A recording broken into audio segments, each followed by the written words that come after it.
mixing process if you don't keep your voice Is down. the ability to not get lost some sort of talent?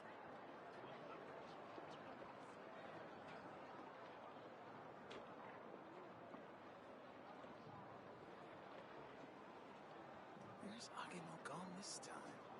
You might want to get a guide if you're not familiar with the area. This full of surprises. Is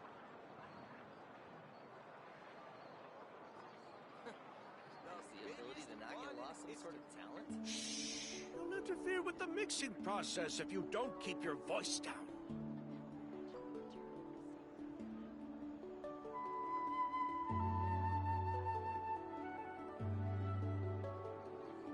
Where's Agemo gone this time? You might want to get a guide if you're not familiar with the area. Full of surprises.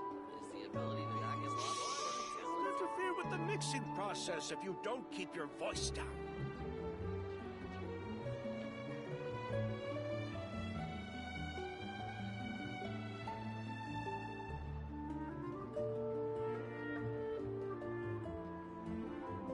Where's Agemo gone this time? You might want to get a guide if you're not familiar with the area. Is the ability to not get lost? The biggest one.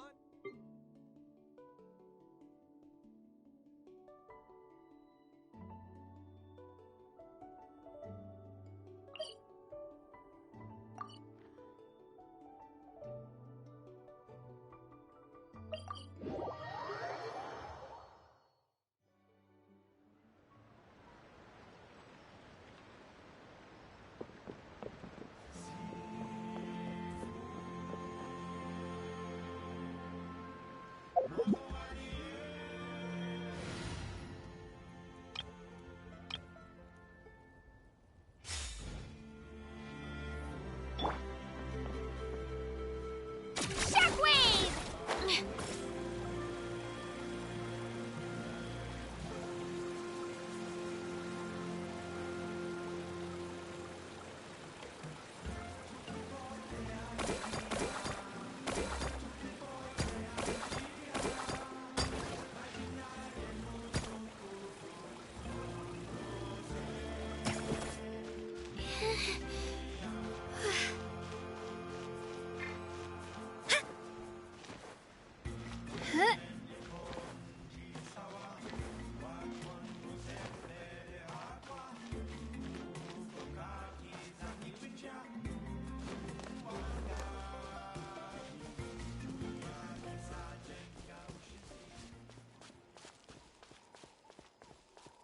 Spin to win!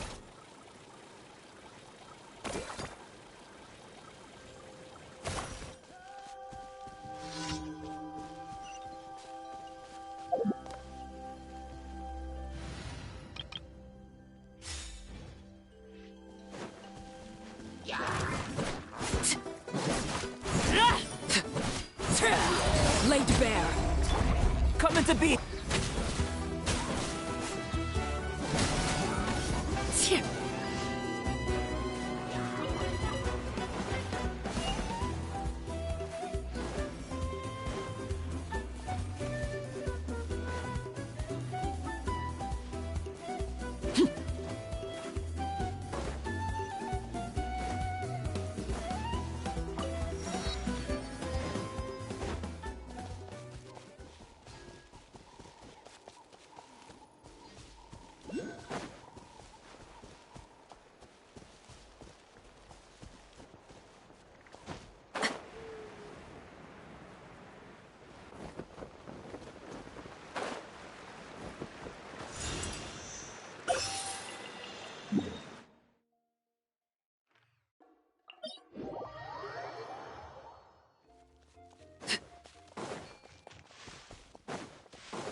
Burst! There is no escape!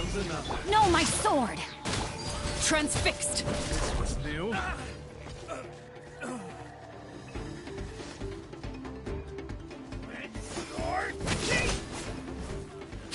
Let's do this then!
Illusion shattered.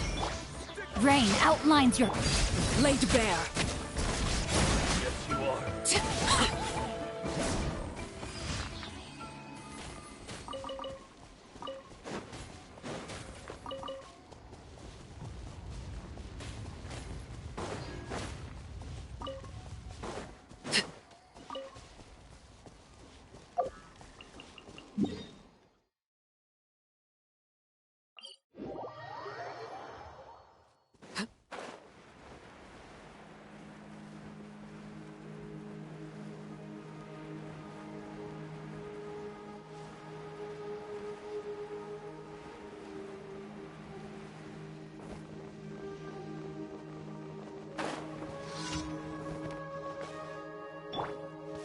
Burst forth. Let's hope you put up a Rain good cutter. fight. No, my sword. Yeah, transfixed. All right, let's finish this. Yeah. Oh my God. You asked for it. Yeah, I will.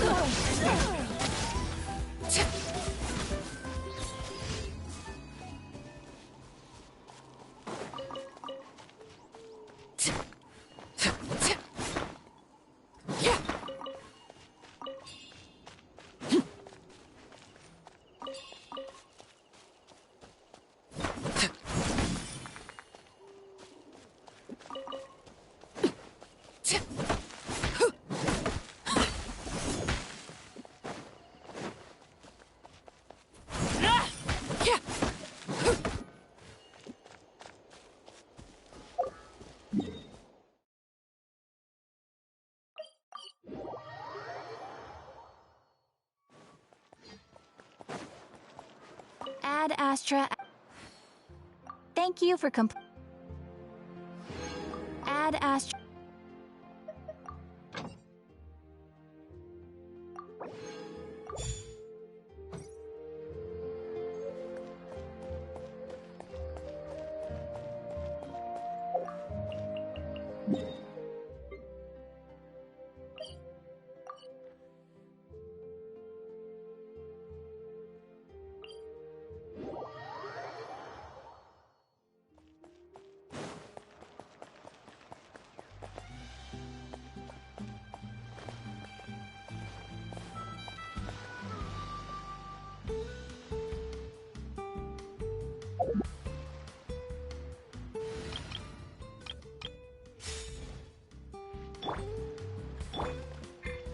Let's go, Twirly!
Paimon feels like a whole new Paimon after those 2 days in the hot springs. The Abyss kind of threw a wrench in our relaxation, though. Still, spending time here really has felt like a vacation. The Kaholosaurs are so nice and so fun to play with. Their bellies are super bouncy. Oh, and Atea's snacks were so delicious. She gave Paimon some for the road just this morning, actually. Yelling at some kids who got caught throwing stones in the hot springs, so not much has changed since we first met her.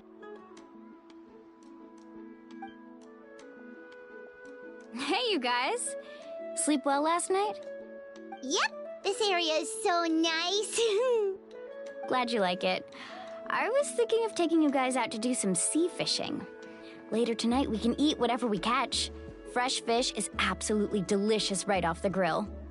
Hey, Moalani! Yeah? What do you need? The team sent out to fight in the Night Warden Wars has returned. And Kachina? Is she back as well? Kachina fell in battle. But don't worry, the team was victorious, so the Rite of Resurrection will be held in the stadium soon.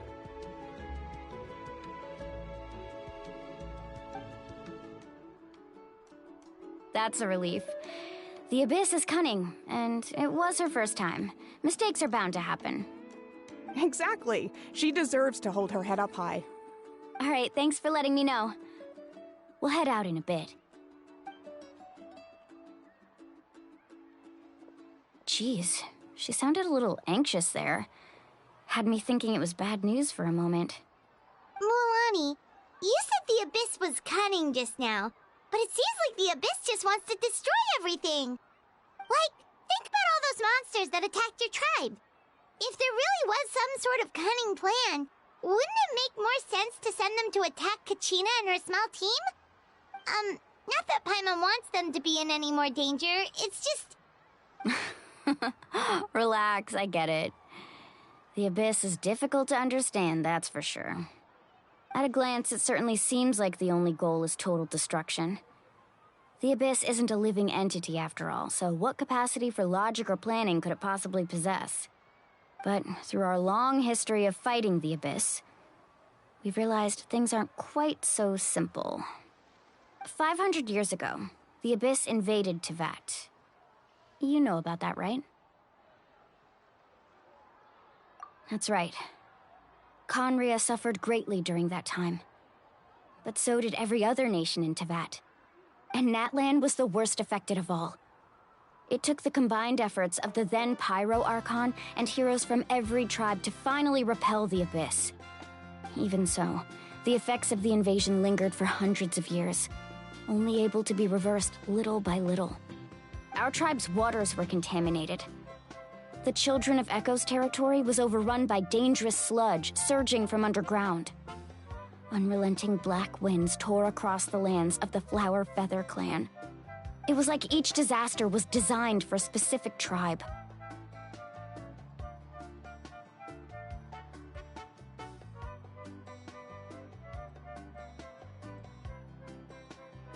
Exactly. We once thought that the Abyss's desire for destruction was a sort of primal instinct, but its methods are, in truth, marked by intelligence. We now believe the Abyss has invaded the Night Kingdom, and has the capacity to read the memories of this land at any given moment. And that's how it became so dangerous and cunning. Almost like it knows you inside and out. Yes, and that's why we've been unable to fully eradicate it, even after all this time. Luckily, the problems left behind by the Abyss have been successfully addressed by the various Pyro Archons we've had over the years. Now every tribe is prospering and things are looking up. I mean, just look at what we managed to do a few days ago. We totally fought them off.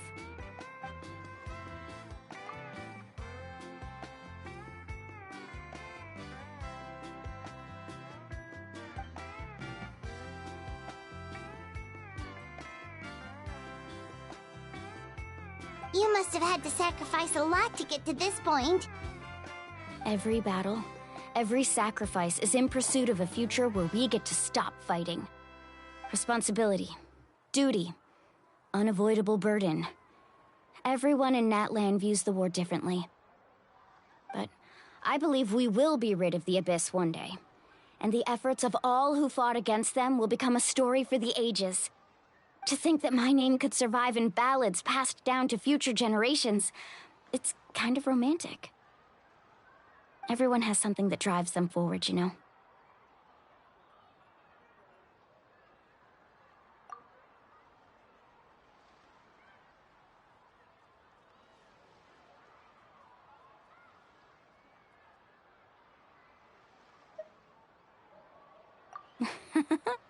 Be my guest. Heroes are always welcome in Natlan. Anyway, let's head to the stadium. Our fishing trip can wait until Kachina's back with us. The sea's not going anywhere.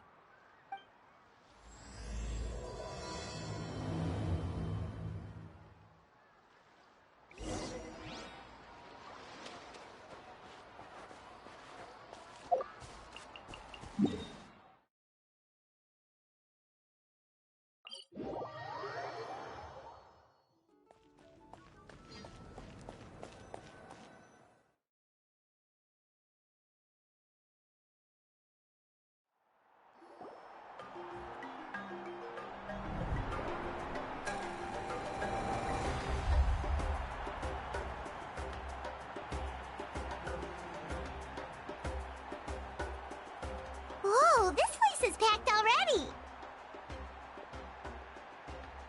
Of course. No one's gonna miss out on the chance to welcome our heroes back from battle. It's their moment of glory. Kachina's gonna be so flustered. She's never had this many eyes on her before.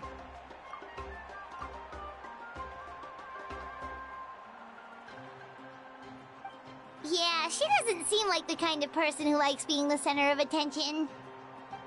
Looks like I'm just in time. Kinich, you're here! Yeah, a commission ran longer than expected, but I made it. I heard about the incident with your tribe, Mualani. Is everyone all right? Yeah, it's all taken care of. Our new friend here's got some tricks up his sleeve, by the way. He's just as strong as Kachina made him out to be. Hey, look! Is it about to start? That's right. Someone will come out and recite a eulogy, and then we'll sing the Ode of Resurrection together. Come on, let's find a spot with a good view. When the singing starts, just follow my lead and you'll be fine. Let's go somewhere higher up so Kachina can spot us.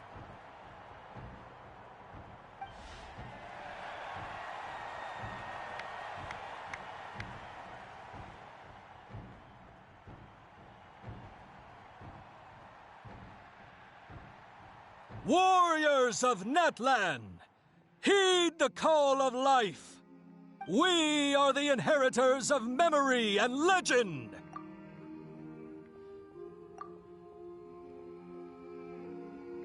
Those who grew alongside sun and wind. Those who forged our own destiny and future. That is Natlan's fire. The lifeblood of our nation!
I could not find Kachina within the Night Kingdom, or locate her ancient name.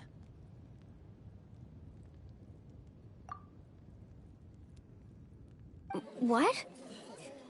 What does that even mean? Usually once the ode is complete, the Pyro Archon and resurrected person will emerge from the flames. But something went wrong. What's going on? This has never happened before. Well, I think it's pretty obvious. Clearly, the team sent to fight the Abyss didn't win after all. Think about it. The Ode rekindles all victors. We've witnessed it countless times. Since the Archon couldn't find Kachina in the Night Kingdom, that must mean there's more to this victory than meets the eye. Hey! You just haven't gotten over the fact that Kachina beat you in the pilgrimage! Pathetic. The both of you.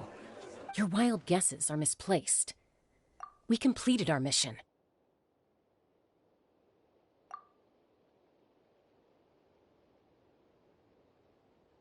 Maybe you did, but who's to say whether that little girl even contributed at all? Maybe she got scared and ran off. Why would the YUB recognize someone like her, even if she was on the winning team? How dare you insult a hero of Natlan like that? Kachina sacrificed herself to repel the Abyss. She doesn't deserve to be subjected to your vile rumors when she's not even here to defend herself. Calm down, Mualani. There's no point arguing with the likes of them. I can't just sit here and let them slander her like that. To insult a hero of Natlan, the person actually has to be a hero. You... Think about it, everyone. Who do you think is really at fault here? A girl who never should have even gone to war? Or the great Pyro Archon? Why would the rules of our nation suddenly stop working?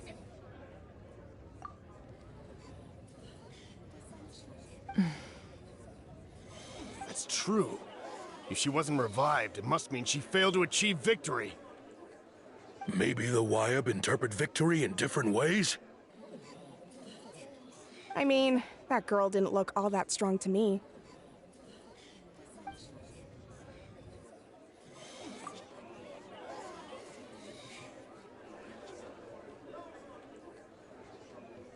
Kachina wouldn't have run! That's not like her at all! No, she's been waiting for this moment for too long. No matter how daunting the situation, no matter how scared she might feel, she's always the first person to stand up and face it head on. We don't even know what happened, so don't you dare try to use this as an excuse to vent your anger or slander her reputation. Fine. We'll find out what happens soon enough. Then, we'll see who truly deserves glory. That's enough. There is no doubt about today's victory, or Kachina's part in it. She is a hero worthy of our admiration and celebration. However, the failure of today's ceremony is undeniable. Kachina has not been rekindled, and I offer you all my deepest apologies as I continue to investigate this matter.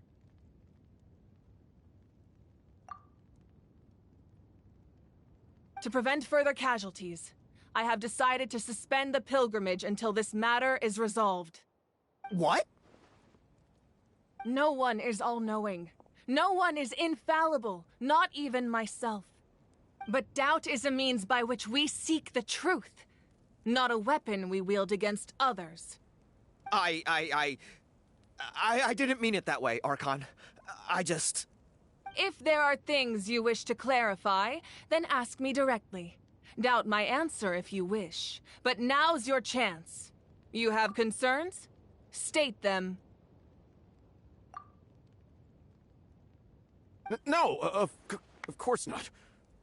Even though I have said nothing to change your mind, then it would seem the truth never mattered to you at all. That guy doesn't even have the courage to answer the Pyro Archon's question. So much for all that glory talk earlier. I have a question, Archon. My friend Kachina. Do you have any idea where she is? It's extremely important to me.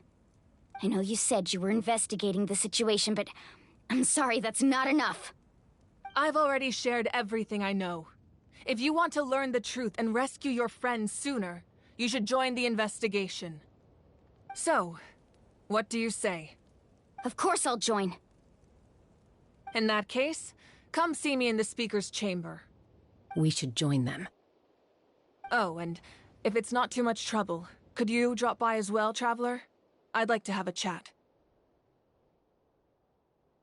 Rest assured, everyone, I'll keep the tribal chiefs informed on the progress of the investigation. Once again, I apologize for the outcome of this ceremony. If there are no further questions, let's part for now. Did she just ask us to come along? I believe she did. Let's go. I'd like to know what's going on myself.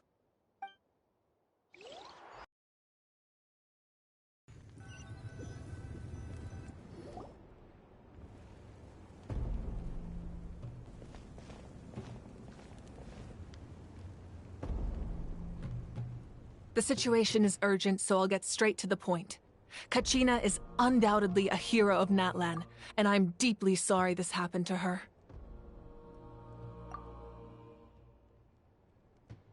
There's been unrest in the Night Kingdom, but I don't know what's causing it. As a result, I've been unable to track down her location.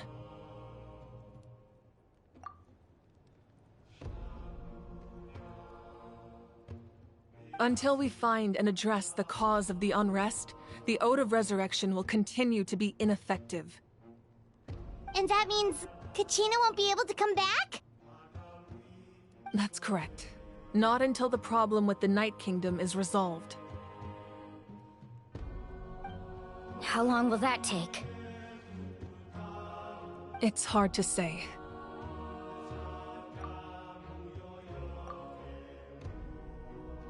Kachina always dreamed of fighting the Abyss, of doing her part to defend Natlan. She wasn't afraid of death because she knew, if it came down to it, the Pyro Archon would be there to bring her back to life.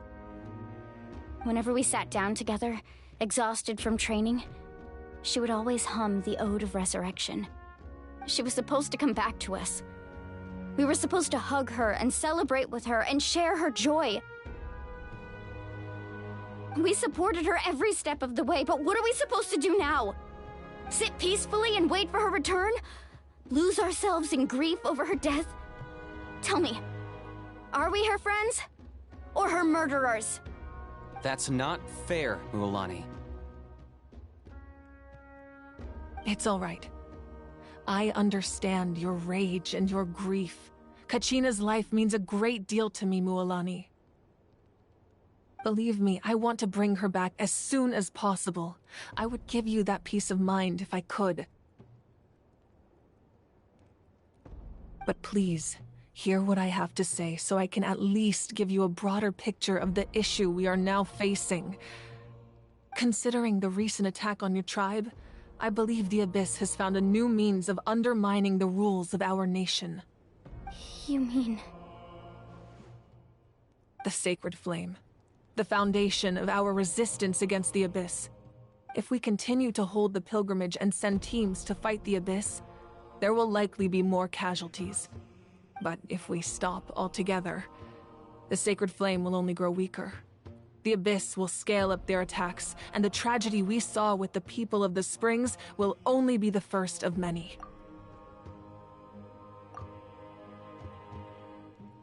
If we compare the two choices, the former seems to be the lesser of two evils. Sorry, I know that may sound harsh, but I bear the name Malipo. Weighing the costs is my duty. The raw truth can be cruel. But we need to understand it if we want to approach this rationally. But what would you say, Mualani? This is personal for you, and unlike Kanich, I dare say it's not a simple case of weighing up which course of action is less painful, is it? No. I can't choose between them, and I don't want to. Saying that one is preferable over the other is disrespectful to the people who suffered. You're saying it doesn't matter whether I suspend the pilgrimage. The consequences will be equally painful.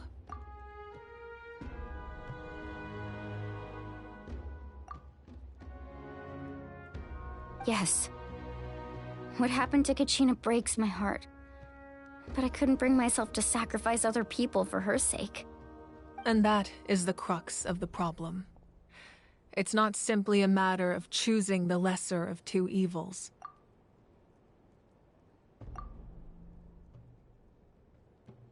Either way, there will be people who suffer. and the end result will be the same. Belief in the pilgrimage will waver.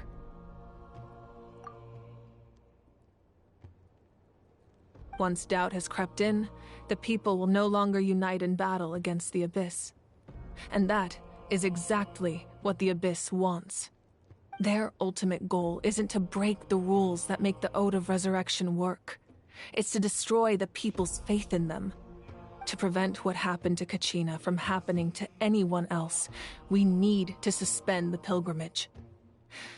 So that is my current plan. And in the meantime, I've made efforts to strengthen each tribe's defenses. Then, we have to find another way of strengthening the sacred flame to keep the Abyss at bay. This won't be easy. I'll need time to figure out the best approach.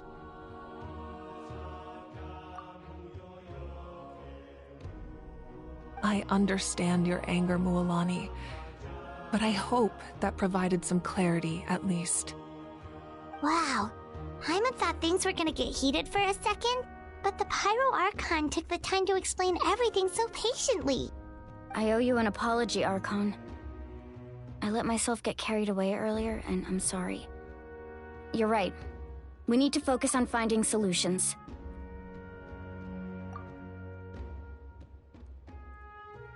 We could always hold the pilgrimage without sending a team to fight in the Night Warden Wars.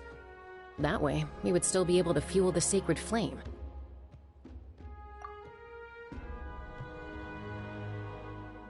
I've considered that, but the two events have nearly always been linked. Without the chance to fight the Abyss, pilgrimage rankings lose their prestige, and competitor numbers will drop.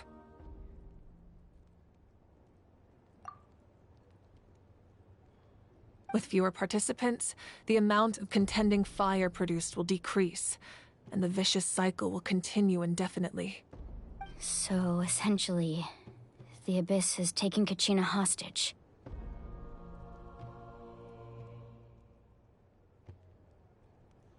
You've learned about the concept of ley lines during your travels, yes? The Night Kingdom is something similar. Staying there for a short period of time shouldn't have an effect on the person. But with the Abyss in the picture, it's a different story. Your sense of self will be devoured, until eventually you become one with the Sea of Souls. Imagine pouring a cup of water into a rushing river. You can try to scoop up another cup, but there's no chance it will be the same water you had before. I won't sugarcoat it. That is the danger Kachina is currently facing. Just like you said, Archon. Both of these problems need to be addressed. You can focus all your efforts on dealing with the Sacred Flame. I will go search for Kachina. The Abyss poses the same threat to you as it does to her. It is very possible you will not return. Knowing that, do you still choose to go? Kachina's waiting for us to rescue her. That's all that matters. I failed to protect her during our campaign, but I can make it up to her now. I choose to go as well.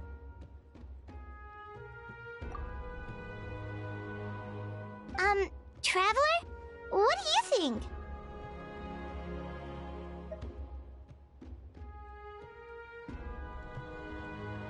Understood. Then I'll support you in any way I can.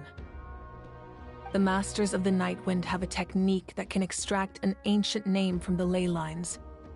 If we can find Kachina's ancient name, I can use the link between them to pinpoint her position within the Night Kingdom.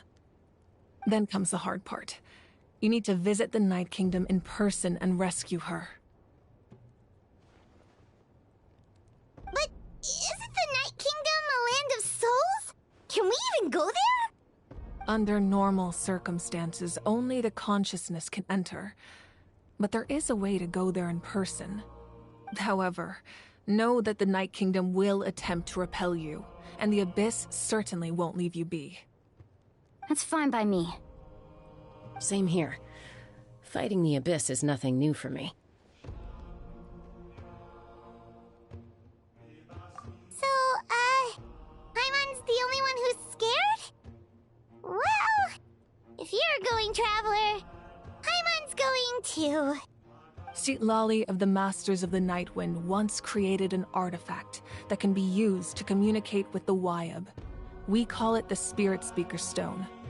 It was originally used as a ceremonial artifact wielded by the tribal chiefs, but that spiritual quality also means it can be used to search for an ancient name.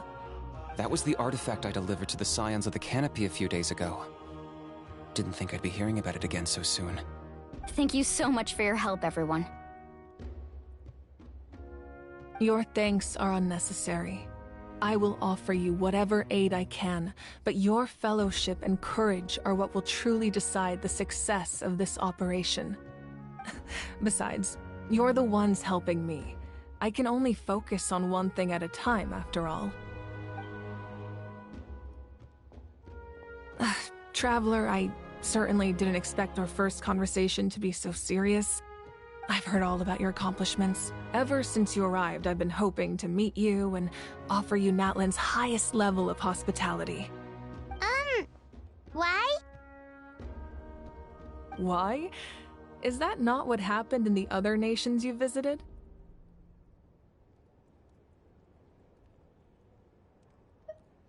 Yeah, things were pretty complicated at the start. And, you know, in the middle. But our reputation's solid nowadays. That's more like it. After all, I've heard you're someone who transcends fate. Perhaps even more than you can imagine.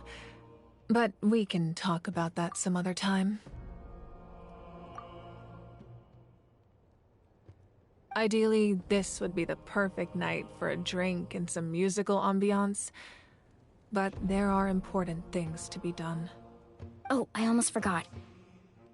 Atea was wounded in the fight against the Abyss. She wanted us to give this to you. It embodies fond memories and my strength of will. That's what she asked us to tell you. She said you'd know what that means. I didn't think this day would come so soon. The flames of her life force. I can feel them flowing within the talisman. If things were different, the two of us could have enjoyed the hot springs together while she gave this to me in person. We're supposed to be hot spring buddies after all. But don't worry. This talisman means a great deal to me.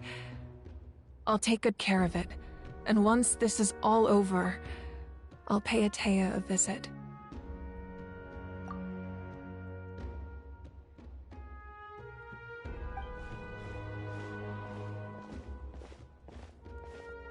You said you didn't want to jeopardize the production of Contending Fire. But that's not at all why you decided to suspend the pilgrimage, is it?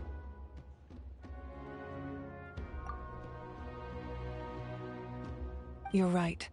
Even now, the production of Contending Fire is far from sufficient. The gradual corrosion caused by the Abyss has resulted in a massive shortage of pyro energy, and we're currently at the breaking point. As things stand, the pilgrimage is a lost cause. Suspending it allows us to save our strength to defend the tribes.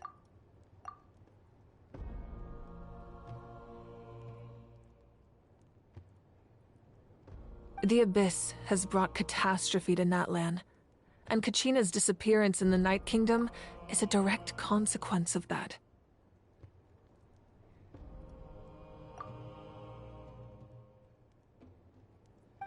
We can't let the general public know that. No. If the public learned that Natlan's destruction was close at hand, there would be immense panic.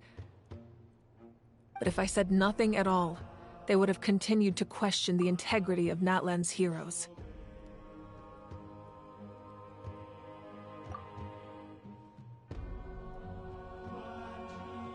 Another simple choice. The latter was clearly the better solution. But you chose otherwise. I have never subscribed to the belief that the right choice is the one with the fewest sacrifices. Let's go. There's still a way for the sacred flame to last a little longer. You mean...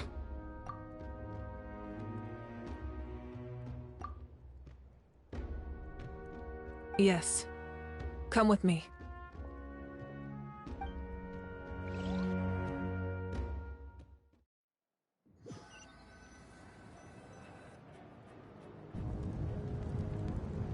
The sacred flame must never go out.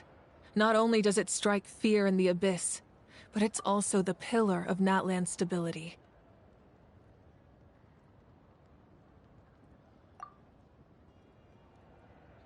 So until our heroes are ready, I will sacrifice my power to keep it burning.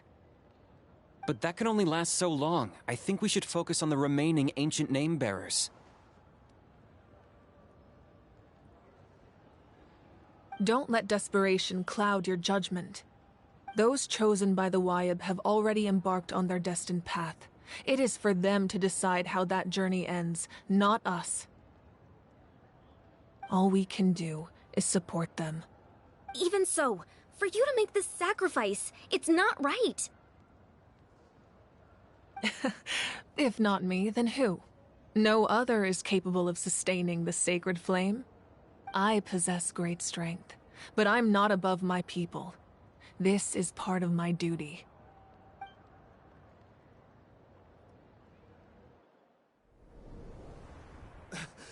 Archon, it's the Fatui!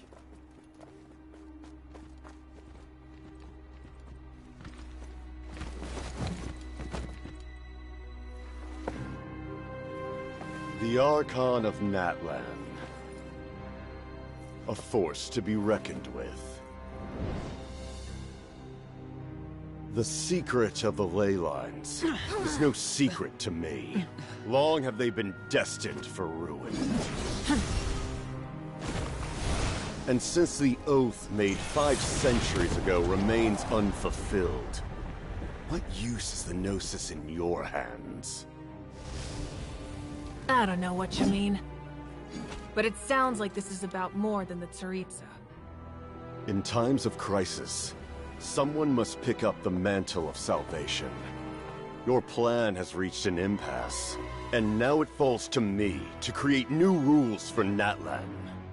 But before the dawn of a new age, the old must be destroyed.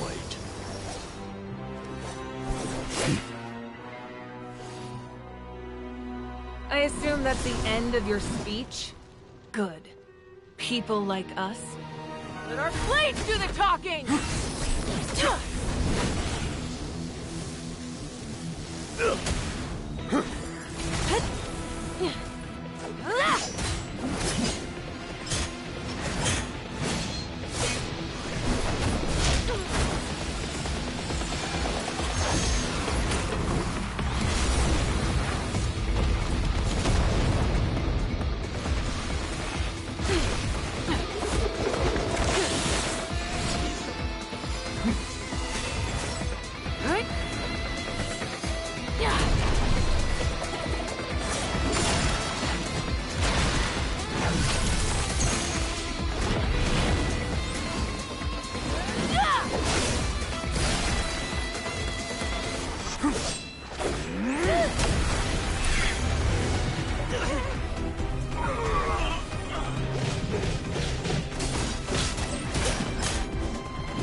Masters of the Night Wind. Send word. The captain and his followers must be apprehended.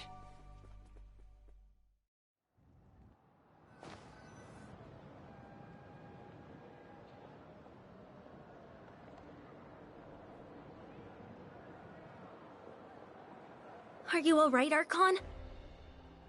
He was a formidable opponent. Exactly what I would expect from the first of the Fatui Harbingers. I never imagined someone could match you in combat. If the Tsaritsa sent him here, why would he bring up what happened 5 centuries ago?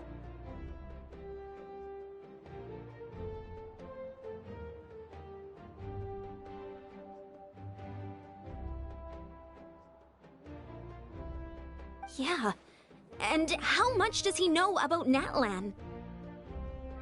The Harbingers are all driven by their own personal goals. The only purpose that unites them is collecting the Gnosis.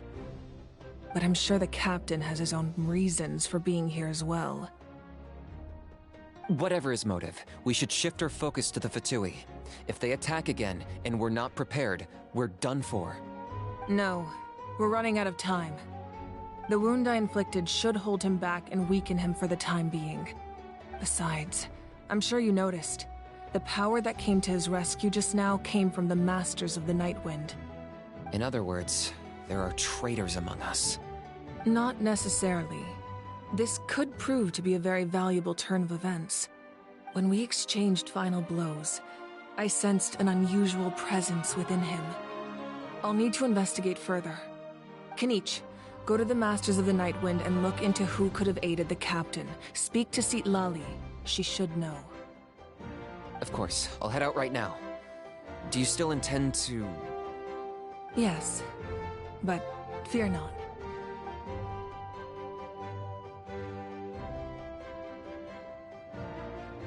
Natlan's strength has never rested solely in its Archon.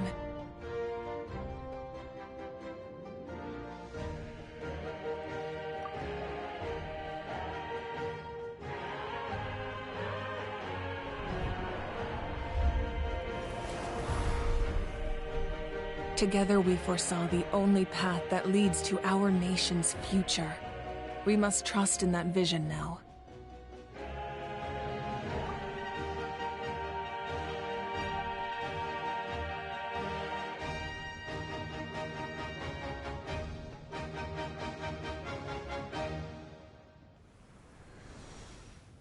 Is everything okay, Archon?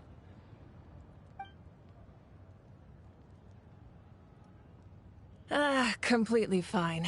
Just lamenting the fact that I never got a picture when I could still turn my hair into flames. Too late now. I just hope the others have a safe journey.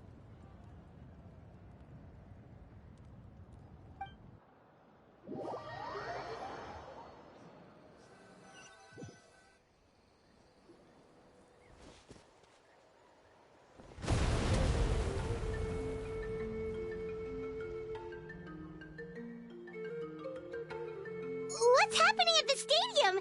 Did something explode? It feels like the Archon unleashed her power. She must be fighting a formidable opponent. Should we go back and check what's going on? Have faith in the Archon. She wouldn't lose in a one-on-one confrontation. Once we find Kachina's ancient name, we'll head right back. Okay, let's just keep climbing. Emon really hopes nothing goes wrong.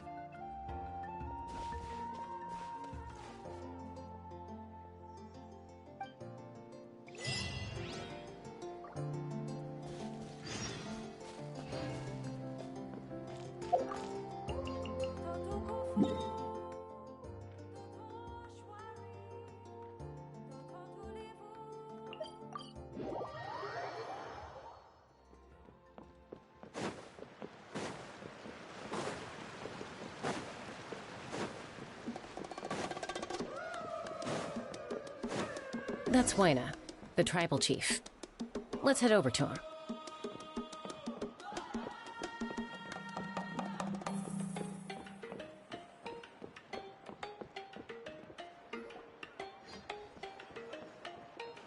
Chaska.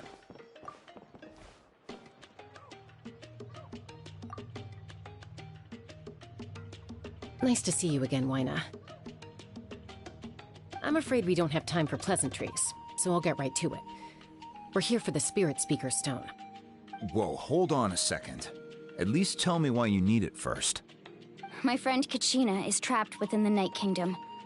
We need the stone to find her ancient name and rescue her. Rescue her? From the Night Kingdom? That's right. I'm sorry, but someone needs to tell you what you don't want to hear. Going there, a mature warrior would never make such a foolish decision.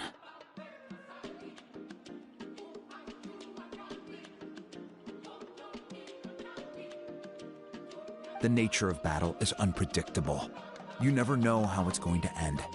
Losing a friend is tragic, but when that happens, the best thing you can do is focus on how to prevent further casualties.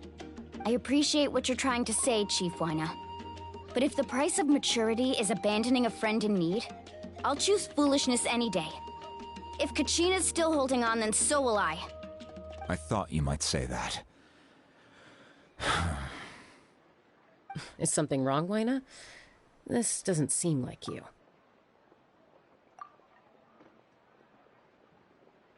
Life isn't complete without taking risks. That's always been your mantra.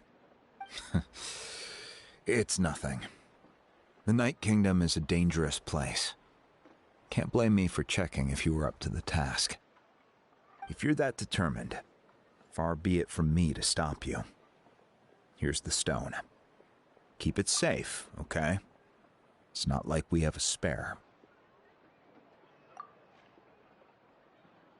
Thank you. Huh.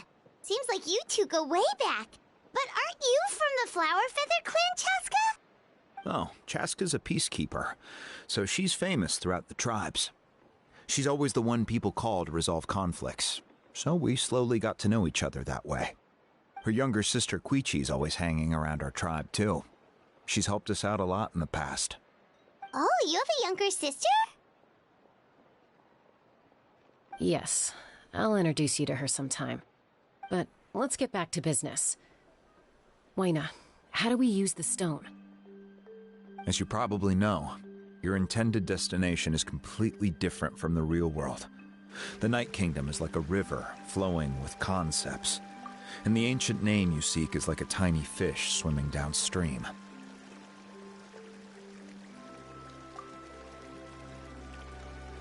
In that sense, the stone is like a fishing boat drifting down the river, but the boat alone isn't enough. You need a fisherman experienced enough to steer it in the right direction. We couldn't do that ourselves? With a little practice, I'm sure you could. You have the strength and the talent. If you want to make sure this works, though, I could recommend someone to you. Who? Vichama, a legendary warrior and scout from our tribe. He's got a keen eye and a well-honed intuition. Even his ancient name means to seek. If you're fishing for a name, you're gonna want him on the boat. Vichama? Why does that name sound familiar? He's one of Auntie Atea's hot spring buddies. I've heard stories about him. Where can we find him? Ever since Malco passed, he spends most of his time gazing out at the scenery from the cliff tops. Follow the path that way, and I'm sure you'll find him. Thank you. We'll go look for him there. Good luck. I hope everything goes well.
Someone admiring the scenery from the cliff tops.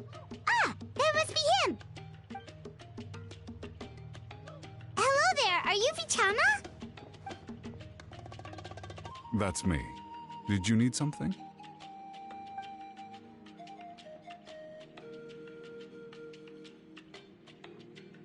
What? You're saying you can bring someone back from the Night Kingdom? How is that even possible? No, if you really think about it, anything's possible in that kind of place. But that would mean...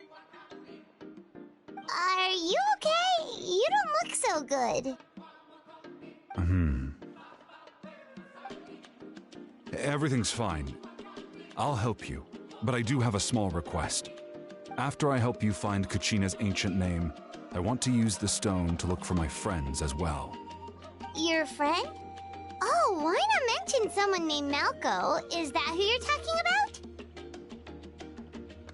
Yes, but I'd rather not get into it if it's all the same to you. That's not a problem. We agree to your request. Yeah. Since you're helping us find Kachina's ancient name, it's only right that we return the favor. Then we're agreed. Can I have a look at the stone?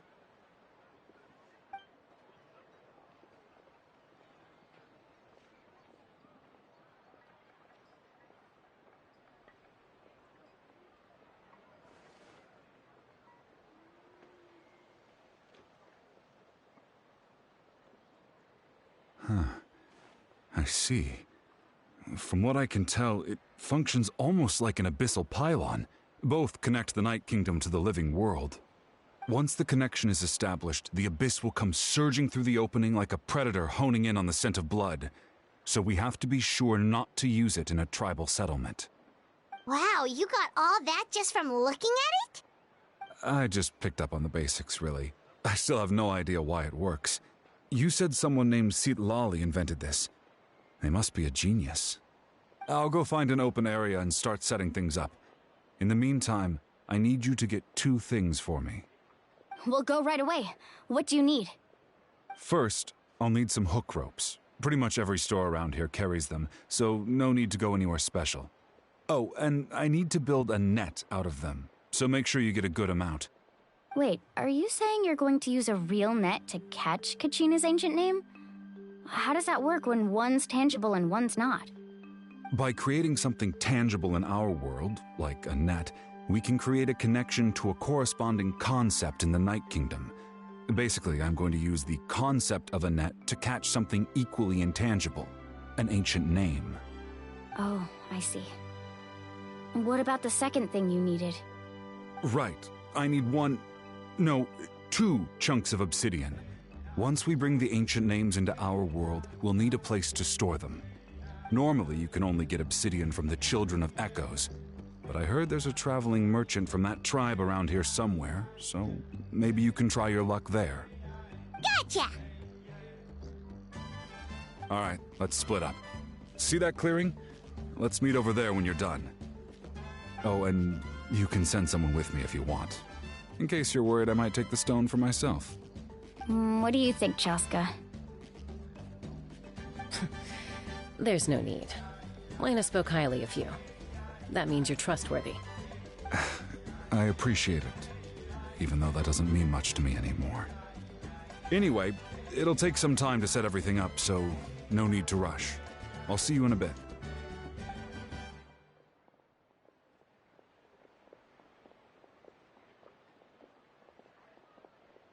What an odd guy. He seems so defeated, but also really invested in the stone at the same time. I don't have any more insight than you, Paimon. Let's just focus on the preparations for now. Hang on, Kachina. We're coming for you.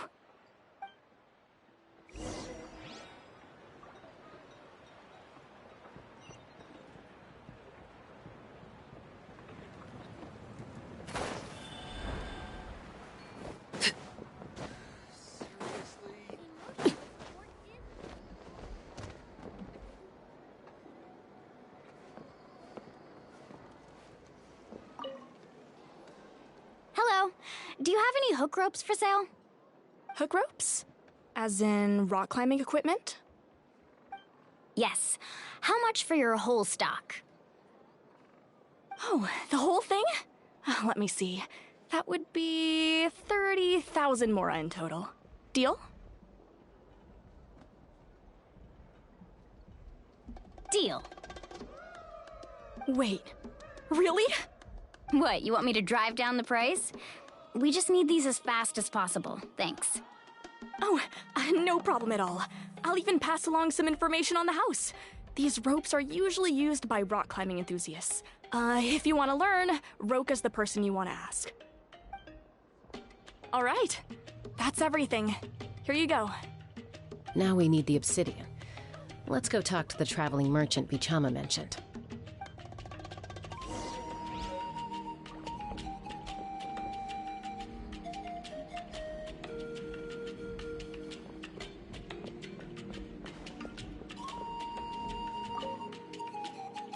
Excuse me, do you sell obsidian? Why, yes. I've got a chunk for sale right over there. Perfect. Is that the only one, though? We actually need two. That might be tough. Tell you what, I'll take a look through these boxes over here, and we'll see what we can find. Thank you so much. We'll wait here.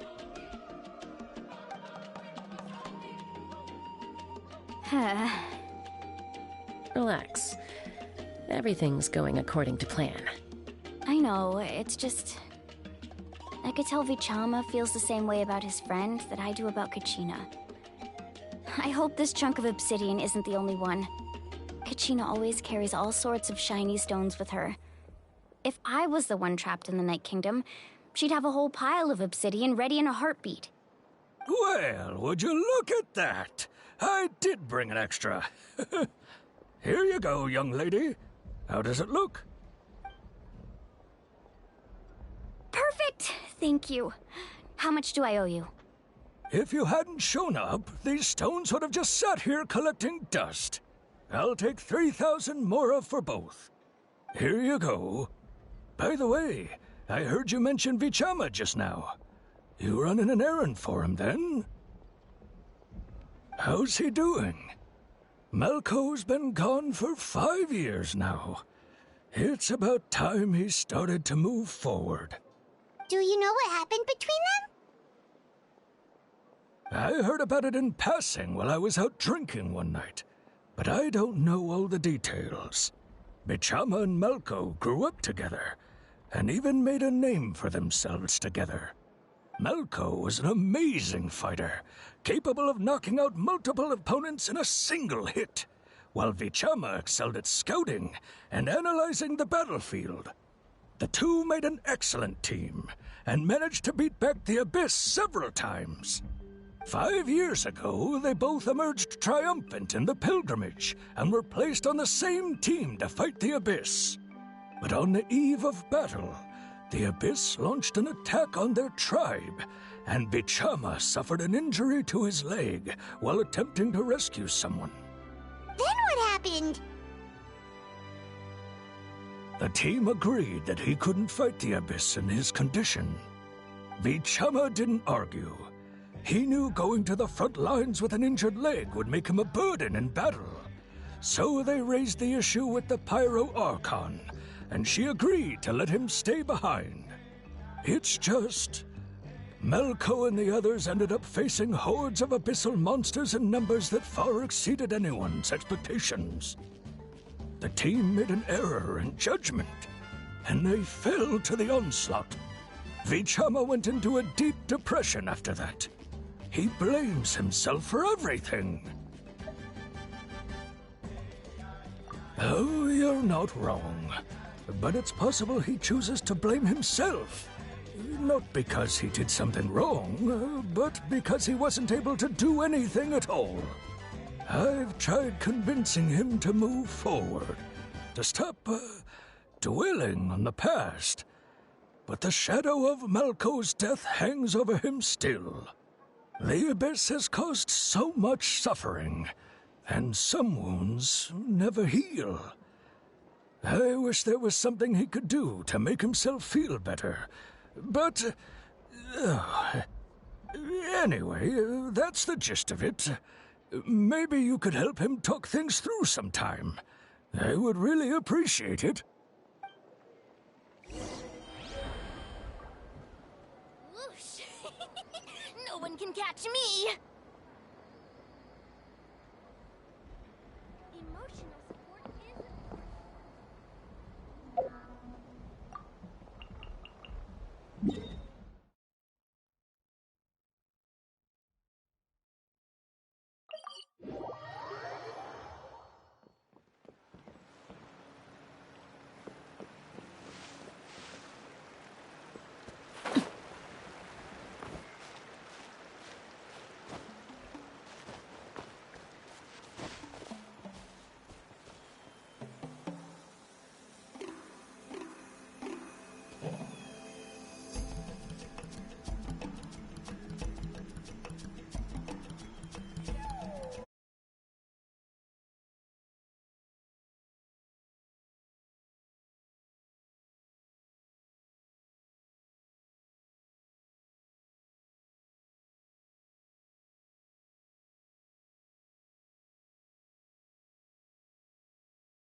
Did you get everything?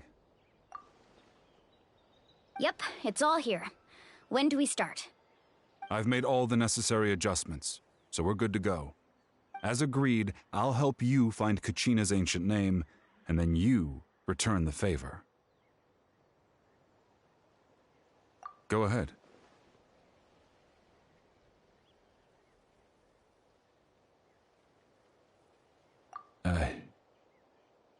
Yes.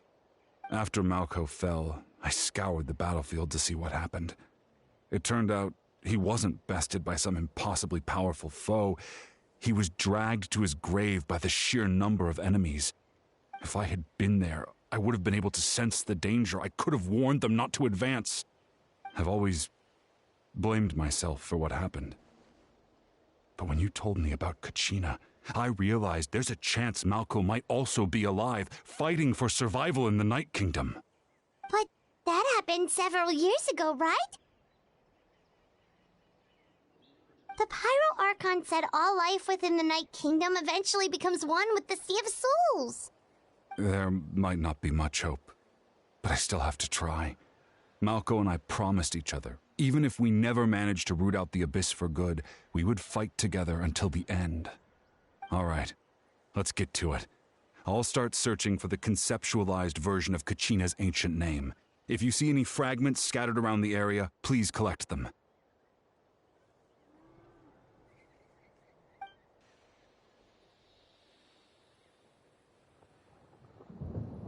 Make sure you prepare yourselves for battle. As I said, the stone will link the mortal realm to the Night Kingdom. The Abyss will likely emerge in response.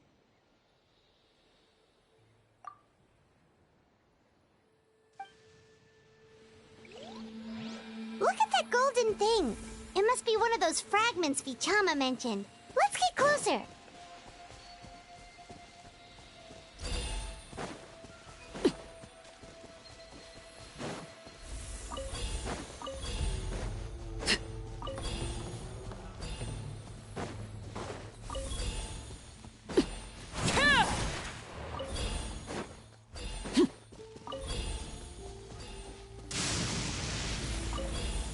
Whoa, monsters incoming! Watch out, everyone! Outlines her.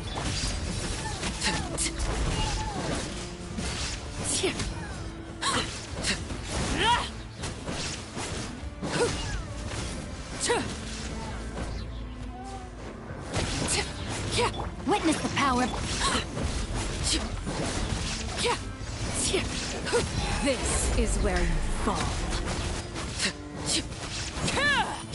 Laid bare.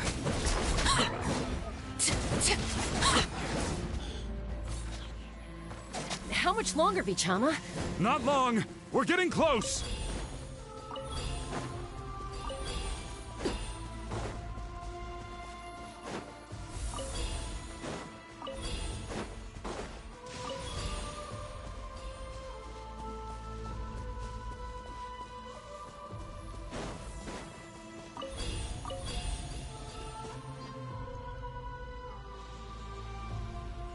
Vichama!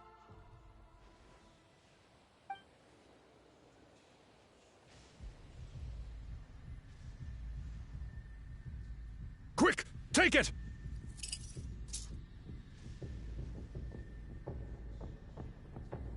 I found Kachina's ancient name. Hang in there, Malco. Just a little longer. Something's not right. The power of the Abyss is getting stronger. The Abyss is corroding his body. Vichama, you can't keep going. You'll die. I should have died 5 years ago. I just need a little more time. Please, I'm almost there. Thank you.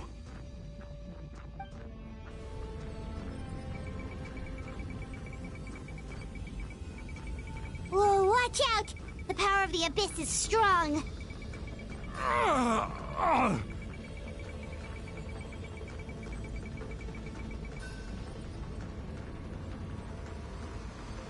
This power. Hanging in there? Malco. No! Why can't I find him? Why? We can't wait any longer. Pull him away from the stone, Mualani. I already tried, but the power of the Abyss has him in a chokehold. It's like he's tied to the stone with an invisible rope. In that case, we have no choice. I'm sorry, Seat Lolly. Get back! Chaska, wait!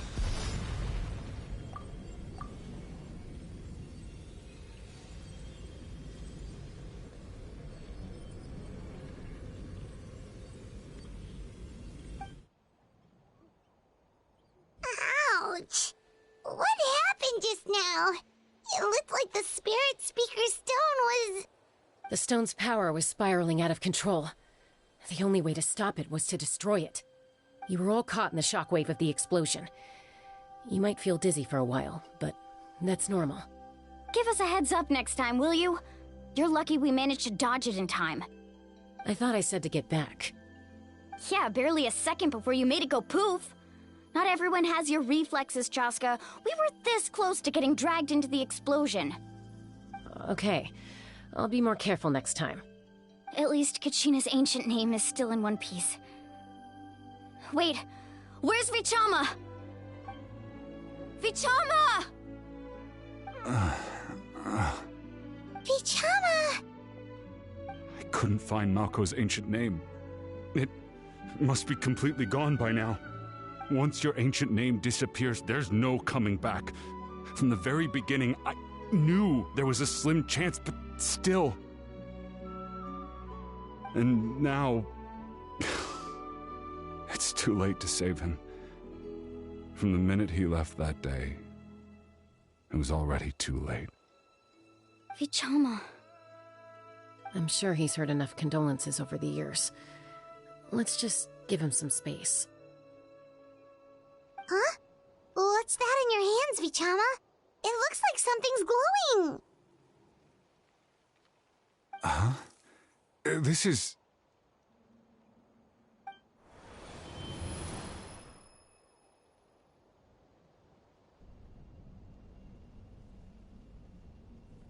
Hey, Malko. Got any strength left? Not enough to swing a sword, but to say a few last words? Sure. Too bad. No one will get to hear them. I never thought I'd actually die on this mission. Not that I'm afraid to die. It's just... hard. Thinking about my mom's face when she hears the news. Guess I have something to be thankful for then. My parents died a long time ago. They won't have to mourn me.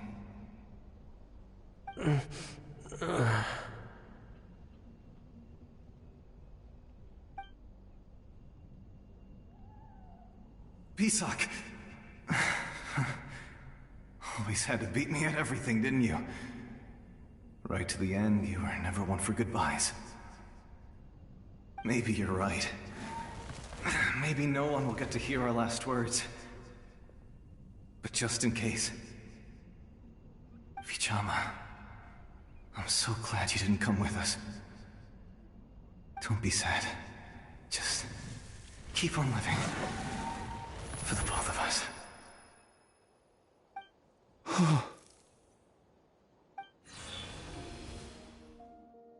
Was that a memory?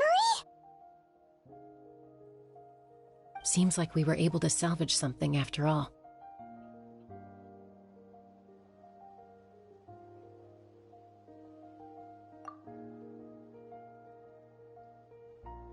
Of course. Seeing him, hearing his voice again, it makes me unbelievably happy. But it also brings with it an even deeper pain. A deeper pain? Why? Malko was always the type to put on a brave face. But in that memory just now, his hands were shaking, and his smile was forced.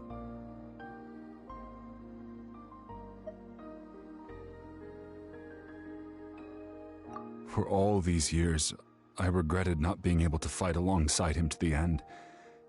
And now I know, at the end of his life, he was thinking the same thing. Vichama. I'm fine. Actually, I heard Chief Wyna wasn't really on board with your plan to go to the Night Kingdom. When you asked for my help, I hesitated too. I knew helping you find your friend's ancient name meant leading you one step closer to danger. But I also understood why you had to try. Everyone has regrets in life, but not everyone gets the chance to make up for them. Once allowed to fester, guilt strips us of our most valuable qualities as warriors. In that sense, we might as well choose the braver path from the very beginning.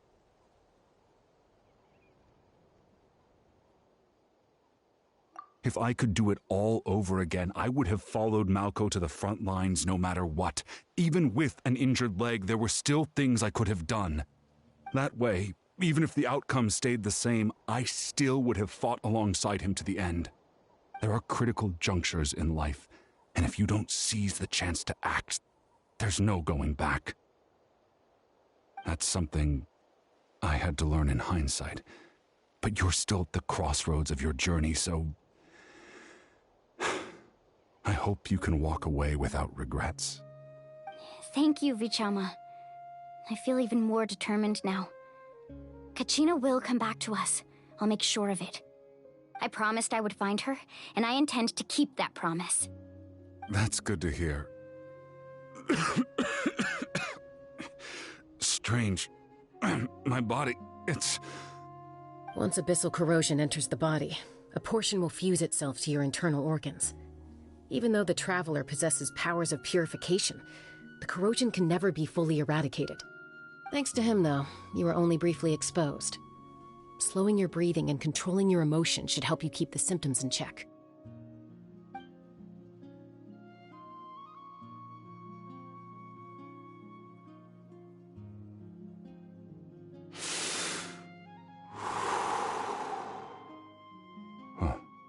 That does make me feel better. You seem very knowledgeable about all this. Just speaking from experience, that's all. Anyway, we've recovered Kachina's ancient name, so we're off to a great start. Let's get Vichama back to his tribe and tell Wine the good news. Oh, and apologize for destroying the Spirit Speaker Stone. We had no choice, though, so he'll probably understand. Right?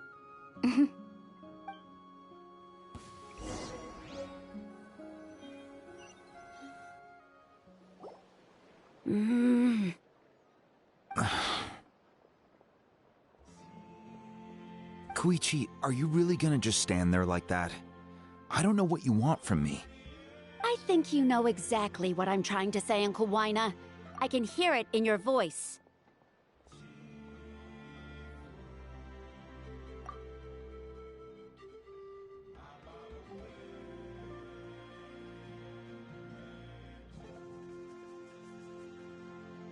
Honestly, it's just one thing after another with you two.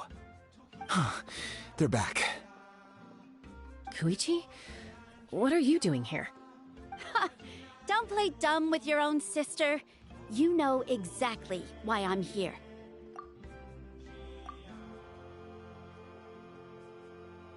My apologies, everyone. I just need to borrow Chaska for a few minutes. You come with me.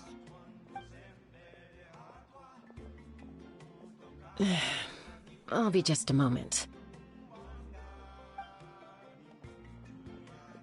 Who was that?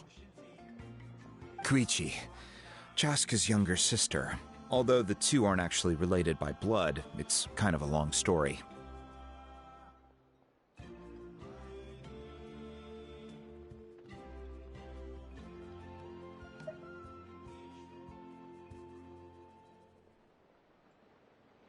It's not really my story to tell, but I guess it's not a secret. You see, Chaska was actually raised by cuckoo sores. She was afflicted with a rare disease when she was a child, and abandoned in the wild as a result. The Abyss found her out there, all on her own, and tried to devour her. But in the end, all that did was trigger her will to live. That strength of will pushed her to survive. But it also planted a seed of conflict within her. Eventually, she was adopted by the cuckoo sores. Wherever they went, she followed, getting into fights right and left. For some reason, Paimon can totally imagine that. Well, when Chaska finally returned to human society, it was Koichi's parents who adopted her. At the time, Chaska still had a habit of getting into fights, so Koichi was always taking her around, apologizing to everyone. Ah, I remember those days. One of those fights was definitely with me. But, you know, kids. You're fighting one minute and your friend's the next. Eventually, she found a way to rein in that desire to fight. And now she's who people call to resolve conflicts. She's known as the Peacemaker. It sounds like she still argues with Koichi, though. Don't siblings usually stop fighting when they get older? That's partly my fault. Koichi asked me to stop Chaska from doing anything dangerous, but you probably know by now, once Chaska makes up her mind, there's no changing it. Oh, I get it. No wonder you tried to talk us out of going to the Night Kingdom. Chaska even said that wasn't like you. I'm all for your adventure. You need to take risks when you're young, because by the time you're my age, you couldn't attempt something like that even if you wanted to. Better try now than live with regrets later. That's what I say. Still, I can understand where Koichi's coming from. In the end, nobody wants to sit back and let a loved one put their life on the line.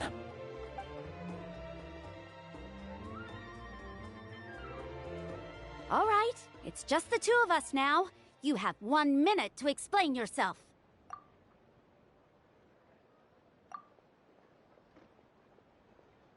I don't have anything to say. You don't have to approve, but you should know I only do what's necessary. That attitude is exactly the problem. It's like you don't care. You try to sneak off to the Night Kingdom behind my back and then play it down as if it's just a trip abroad. Well, technically I am going abroad, right? Again with the excuses! We agreed, didn't we? There are 4 levels of danger. If it's not something urgent, you can only engage in level 2 danger and below. You can only go up to level 3 if a situation is so dire there's absolutely no alternative. But a trip to the Night Kingdom? If that's not a level 4, I don't know what is. And you were just going to sneak into the place without saying anything. What do you mean, sneak into the place? I always planned on walking in there with my head held high. You bought off Uncle Wina, didn't you?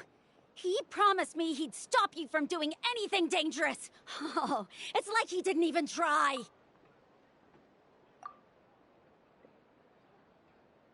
You feel like he went back on his word. What if I told you my mind was made up, and there was nothing he could have done? Not even by force. Oh, I knew it! So he did try to say something, but you didn't listen. This is important. If you were in my shoes, you'd make the same decision. You don't know that? I'm a doctor, and I handle logistics. If you're going to waltz into a dangerous situation where you could lose control at any moment, it's my duty to say something. All right, whatever. Anything else? Oh, you... What do you mean, anything else? Why don't you reflect on what you've done and promise me you'll stay put? Time out. Is this one of our normal arguments or a serious one? Chaska, does it sound like I'm joking? Then... you need to know something. What happened to Kachina was partially my fault. I can't leave her there to die. That's not who I am. But the person you become when you lose control, that's also not who you are. That's a different issue. You said it yourself. A person is only as good as their morals. If I want to live in Natlan, I need to display qualities that make me worthy of this nation. I've also told you that managing your condition is equally important. Sometimes you have to make sacrifices. All right, let's stop this here. If we keep going, I might actually have to get serious. And I think Wina prefers his roof attached to his house. Is that a threat? That sounds like a threat to me. Koichi! Younger sisters are supposed to listen to their elders. So, you're really going to go, no matter what I say? I'm supposed to be your sister. Then support me. I'll be back. All you have to do is wait. Chaska. So, that's it. Why'd you have to turn out to be so darn annoying?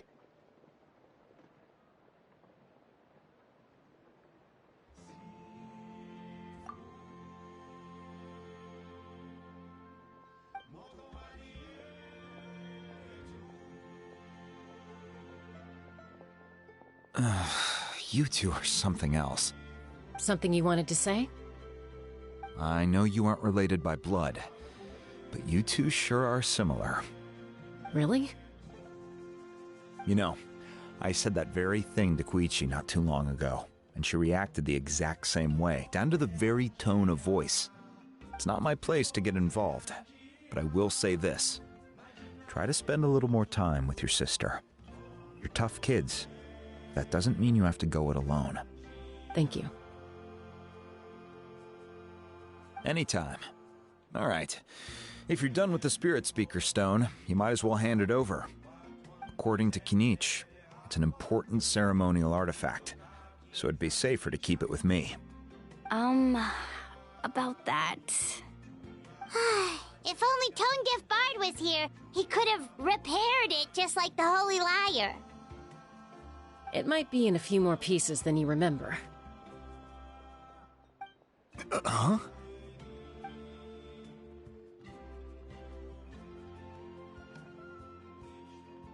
I see. Sounds like it was an urgent situation. If someone's life was on the line, then you had no choice. Still, Citlali's going to be a nightmare to deal with now that you've broken her stuff. I'll explain everything to her later. Stay safe out there in the Night Kingdom, okay? I'll wait here for your safe return.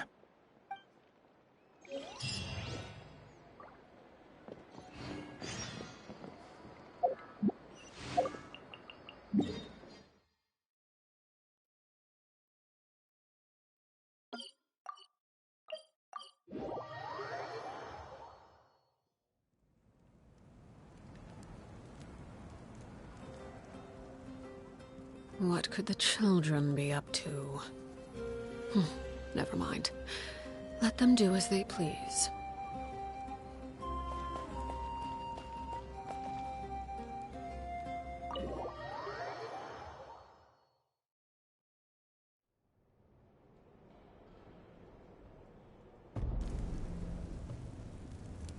We're back! We found Kachina's ancient name, too! Well, it's fairly complicated.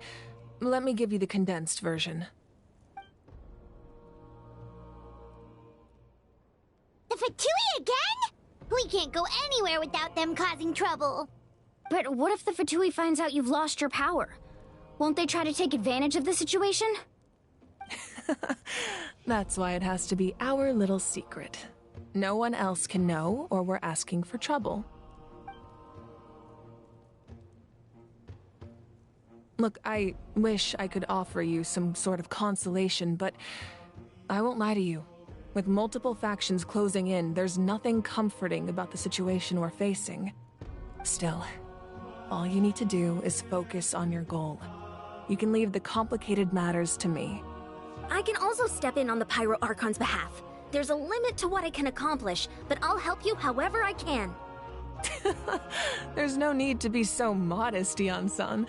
Your incredible strength has long been a well-known fact. You're the pride of your tribe. Archon, I'm sorry about before. You have so much on your plate, so much that you have to worry about. But all I could do was focus on my own feelings. You have nothing to be sorry about. We all get overwhelmed by our emotions, myself included. Your reaction to Kachina's disappearance, I understand that feeling very well. Well, now that we have Kachina's ancient name, let's go track her down. Follow me.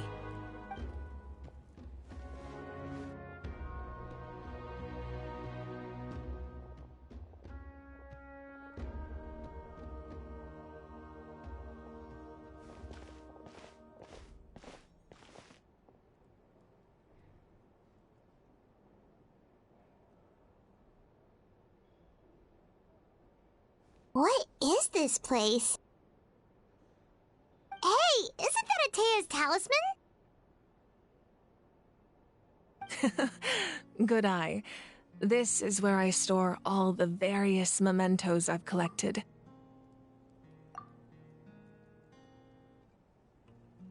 Whoa. I've never seen this place before. There's so many things in here. It looks like there are items from every tribe. Collecting them must have taken a lot of effort. I suppose you could think of it as a hobby of sorts. In Natlan, everyone grows up listening to the stories of heroes, and physical items do a far better job of preserving those stories than our own memory.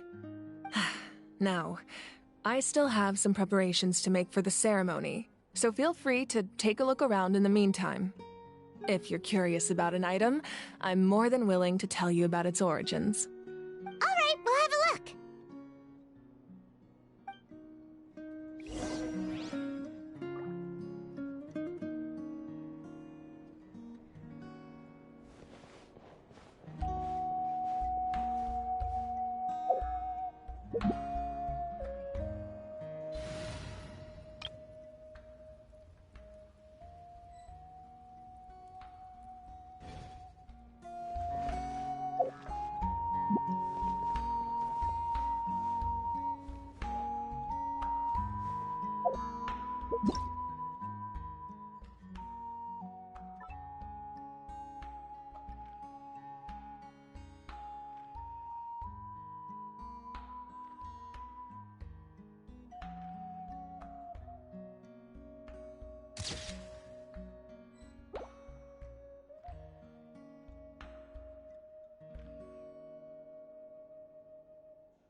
Make sure to handle everything with care. This cup, for example, it's heavier than it looks.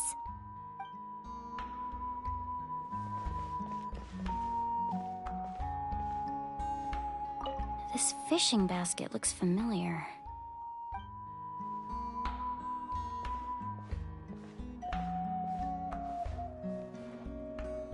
This flower looks like it's thriving. You must be good at taking care of plants, Archon.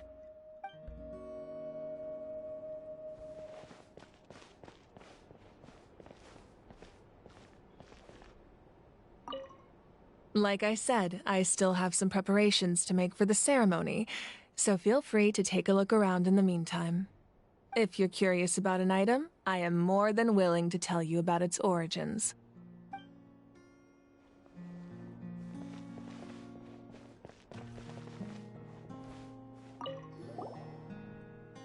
Whoa, that belt is bigger than Paimon's head! The Collective of Plenty are known for their bodybuilding competitions and contests of strength. This belt is a symbol of great honor within the tribe. The association with strength might also have been the reason the original belt was extremely heavy. It was difficult for even 2 people to lift. And even if a warrior had the strength to put it on, wearing it for any length of time would still leave them gasping for breath. Sounds like it. So the owner of the original belt, Kitera, commissioned a craftsman to make a copy identical in appearance but far lighter in weight. That is the belt you see before you. He would often wear this version when training in order to protect his waist. Or he made a lighter version so he could wear it all the time and show it off.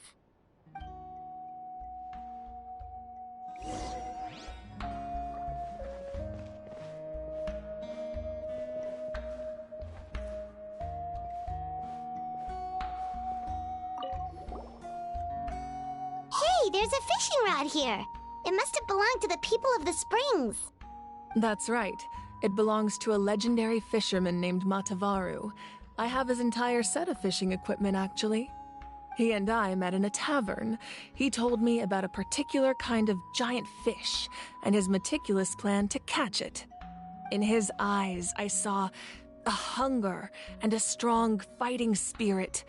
To him, the sea was the battlefield upon which he staked his honor. So, did he do it? The next time I saw him, he was covered in scars. It turned out the fish he sought had been corroded by the abyss. He managed to kill the fish, but sustained a serious injury in the process, which meant he could never go deep-sea fishing again. Can a fisherman claim victory if he fails to bring back his catch? That's what he asked me in the end. Well, Paimon thinks he won. That was my answer as well. The experience was far more valuable than the prize itself.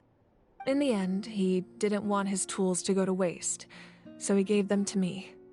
Wait, that means you also know how to fish. Maybe we can go head-to-head sometime.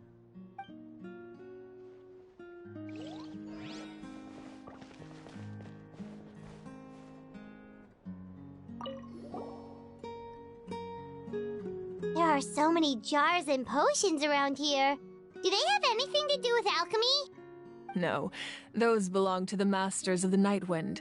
They're ceremonial tools used to amplify the ability to communicate with the Night Kingdom and the Wyab. Yamaya is an expert in this field, and she taught me a lot. Even though she appears stoic and serious, she actually has a keen sense of humor. The tools you see here are quite traditional. Her students found them outdated, so she passed them on to me. The contents of the jars aren't all that special.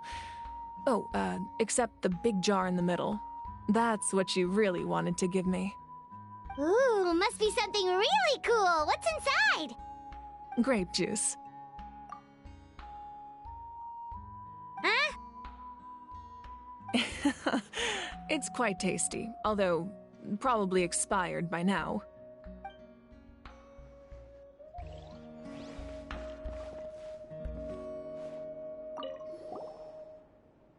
This is Atea's talisman. I'm sure you're familiar with this one already. Atea was rarely ever without it. The talisman brought her a lot of luck in battle.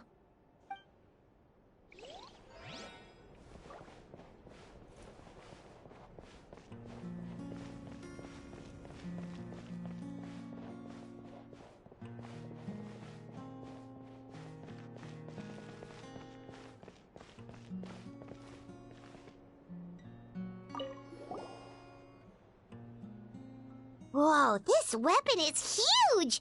Which tribe did it belong to?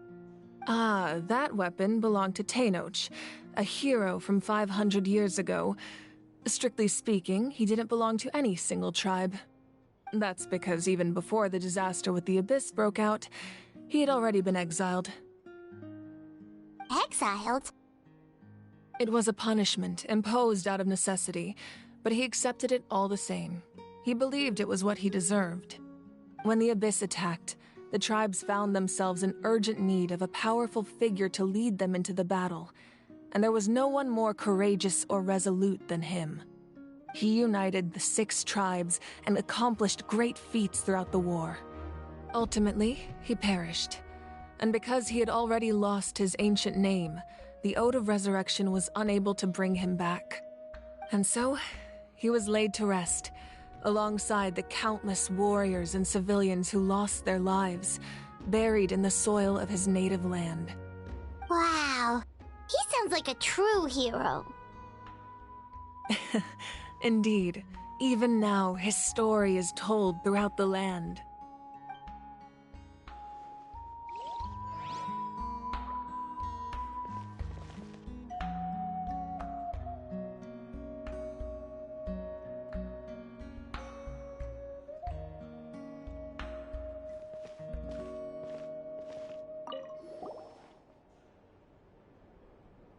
The powder still needs some time to settle, so let's wait a little longer.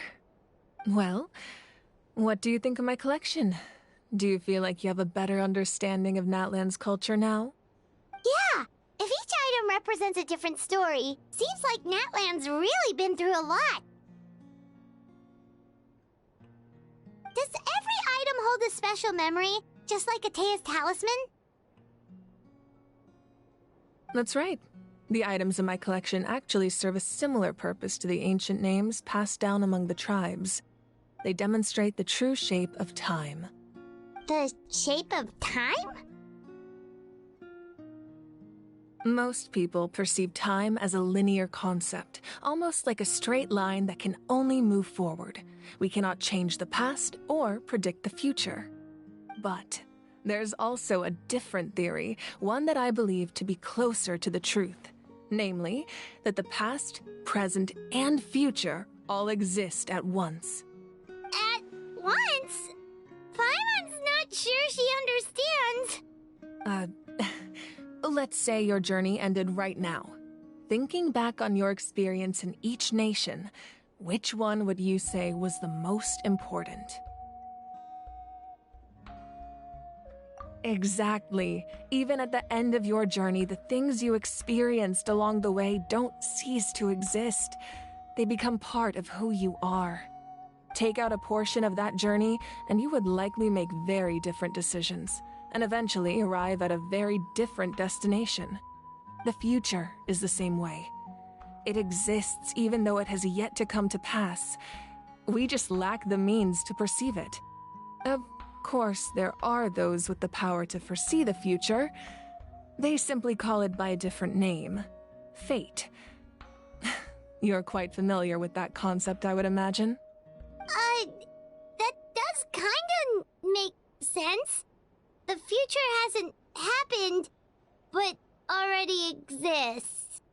Humanity excels at living in the present, but too often we forget the past and neglect the future. While the pilgrimage and the Night Warden Wars lead us to a better future. Only by uniting the people of Natlan across countless eras can we fight back against an enemy as formidable as the Abyss. To come up with such a set of rules, the first Pyro Archon must have possessed a level of insight I can only imagine.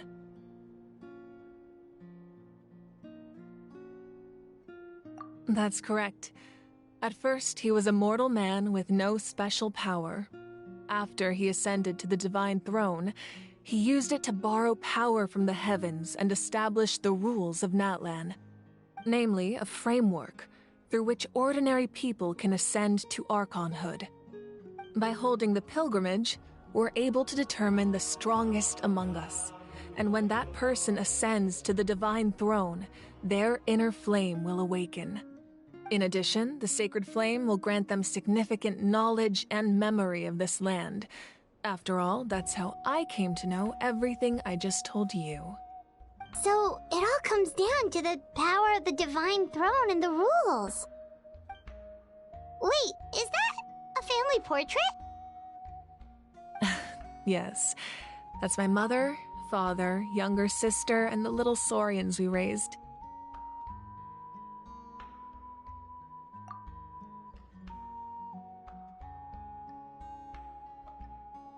I turned a piece of my dad's leather armor into a canvas and commissioned a famous artist to paint our likeness. Your sister is so cute! It looks like the two of you are really close. Paimon was having a hard time thinking of an Archon as an ordinary person, but seeing this portrait, it kind of makes sense now. It really doesn't look like there was anything special about you before. Oh, wait, is Paimon allowed to say that? A little late for that question, don't you think? Sorry! Paimon's so sorry! Paimon's mouth works faster than her brain sometimes! It's all right. I'd never get upset over something like that. No matter what others may say, my past is a precious part of my identity. I'm forever proud of the life I used to lead. Becoming the Archon doesn't mean you sever ties with your family. The position just comes with a lot of responsibilities, so it impacts how often you get to see them. My father made the most delicious stew, so my sister would often bring me a large pot of his cooking, and we would sit on a blanket and eat it together.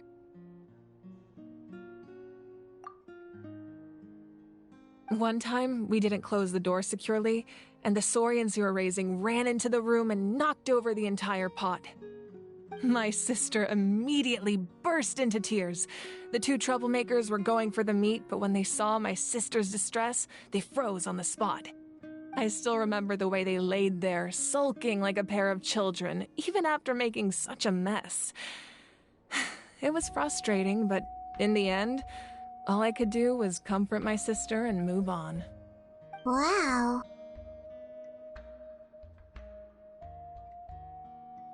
Isn't that what being a family is all about?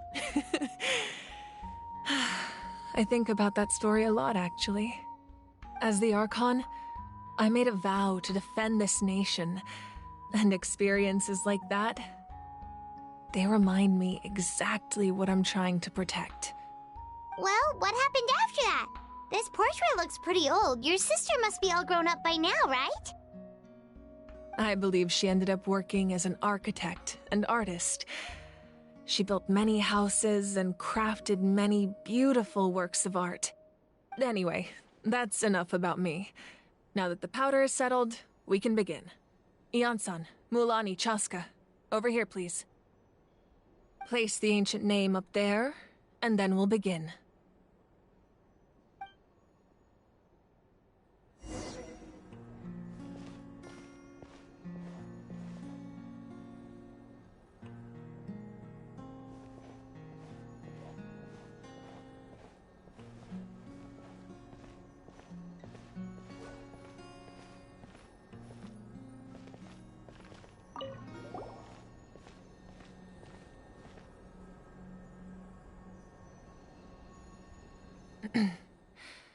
Surely as the echoes of life resound through heaven and earth, so too shall our stories remain eternal. Ancient name, take us to your fated bearer. Allow her to answer our call.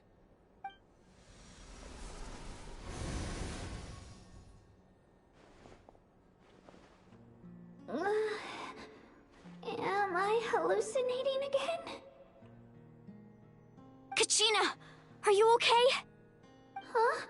I'm not seeing things, am I?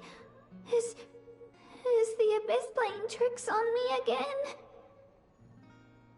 It's okay, Kachina. It's just us. We're trying to find a way to bring you back. Everyone, you have to listen to me.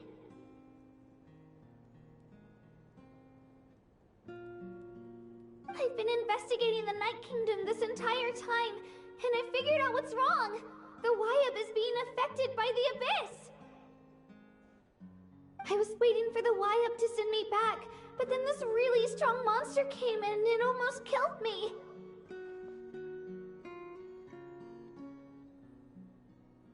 The Wyab saved me, even though its power is weakening, so I've been hiding from the monsters while trying to find a way to help. The Night Kingdom has become a huge mess, though. I keep hearing these awful sounds and seeing really horrible things. Don't listen to those sounds, Kachina. The Abyss is trying to strip you of your sanity. All you need to do is stay safe and wait for us. We'll be there shortly. It's okay. I feel so much better now that I've had the chance to talk to you guys. You don't need to worry about me. I've never been strong or special at all, really. So I don't blame anyone for forgetting about me or leaving me behind. Just knowing you care is more than enough. I'll find a way back. You don't have to put yourselves in danger to come rescue me. You're always like this, Kachina. Now's not the time to act tough. We're coming for you, and that's final. I don't know what lies the Abyss has been feeding you, but I'll tell you something right now. Nobody here sees you as a burden. You're a victor of the Night Warden Wars, a hero of Natlan. All you need to do is wait for us to rescue you, and you'll get all the applause and recognition you deserve.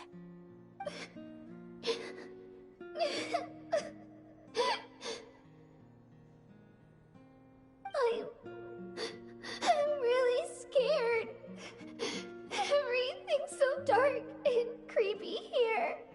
And I want to go home.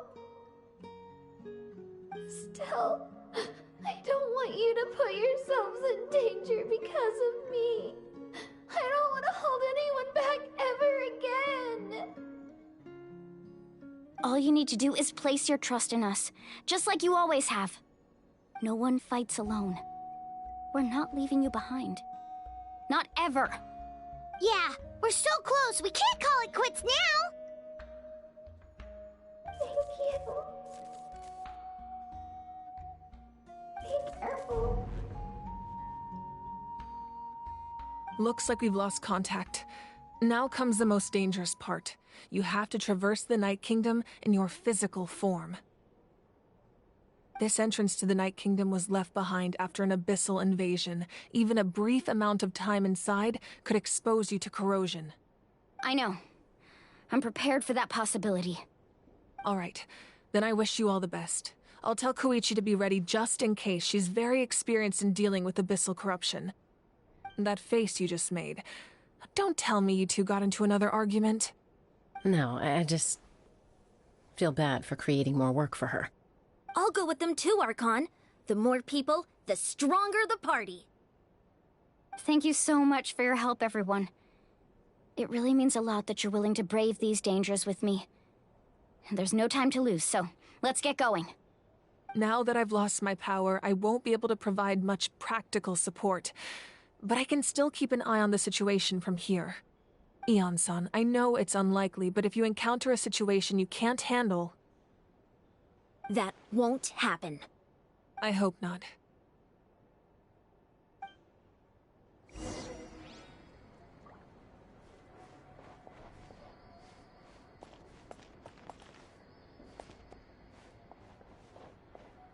Be careful out there.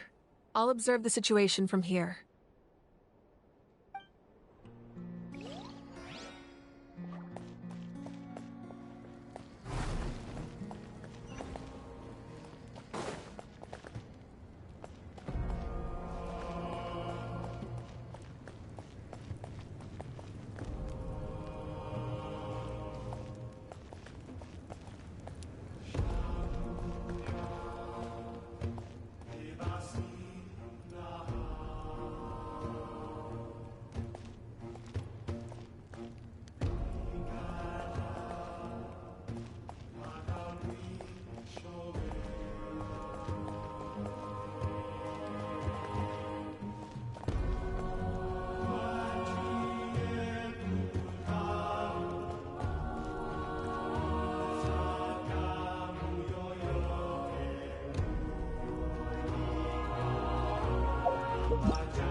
forth.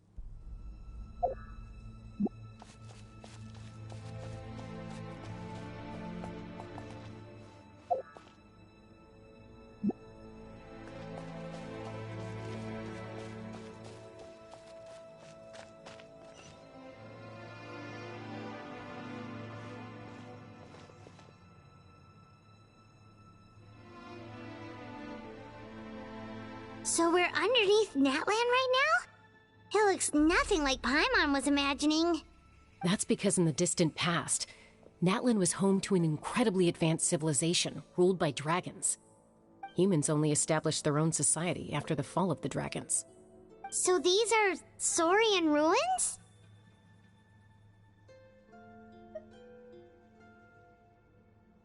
Wait, you mean like the elemental sovereigns? They had their own advanced civilization? Yes, a really long time ago. Very few records have survived until now, so no one really knows what the devices here are for. These ruins have been abandoned for a long time, but with the recent increase in Abyss activity, the installations around here have somehow been activated again. So what you're saying is, we're not in for an easy trip to the Night Kingdom. No. It's going to be obstacle after obstacle from here on out.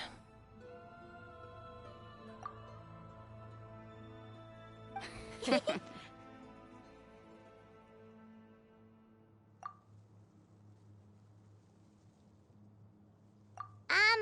are you all laughing like that? It's creeping Paimon out. It's the pre-adventure excitement kicking in, right guys? Of course. I'm eager to get started.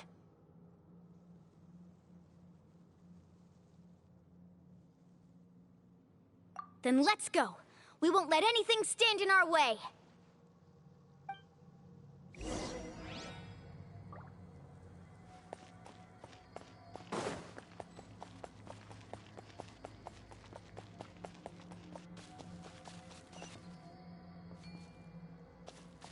Seems like the road ends here. How should we get across?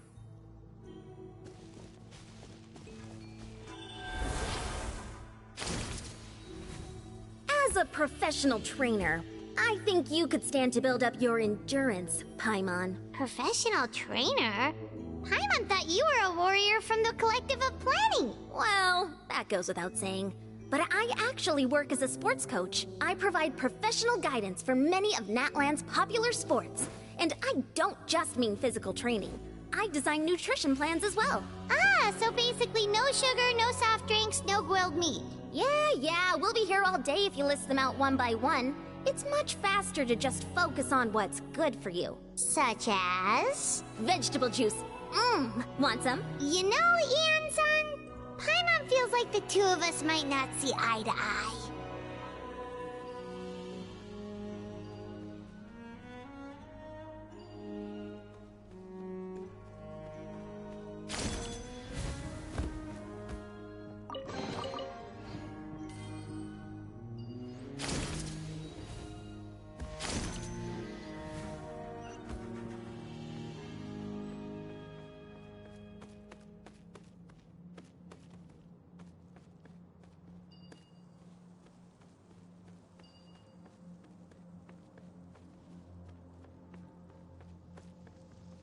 Those guys look familiar. We've fought them before. Let's go. Show no mercy.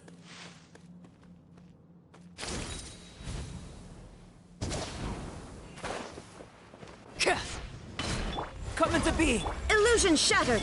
No, my sword. Huh? Overruled.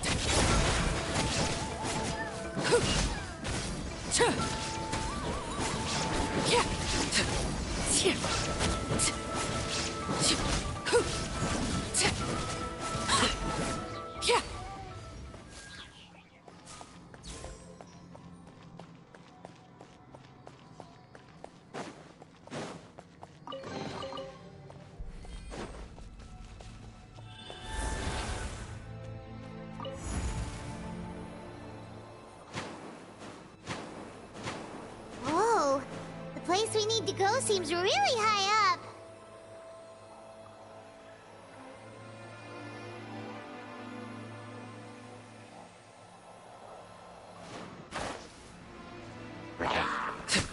Live! There is no escape! No, my sword!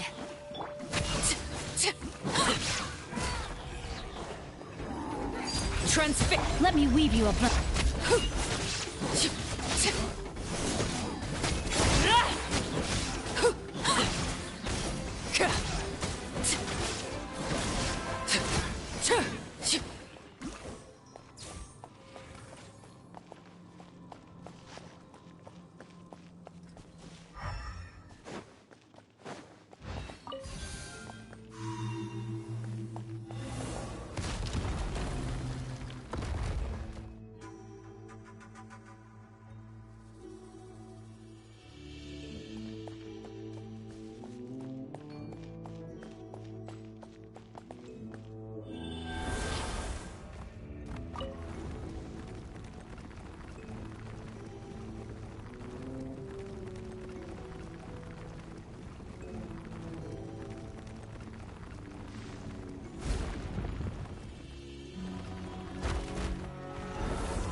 Illusion shattered!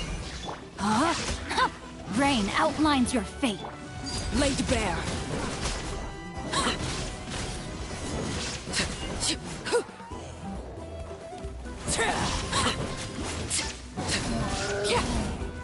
Feel this ancient power.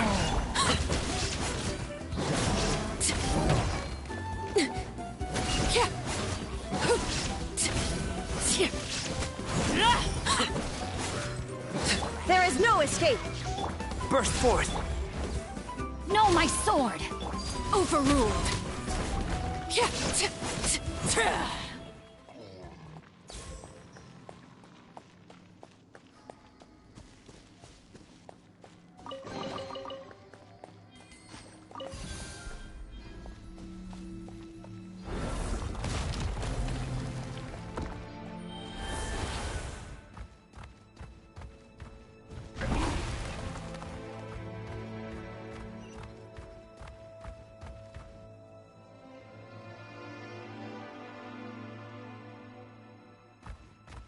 This is the final stretch. We just need to climb up, and we'll be there.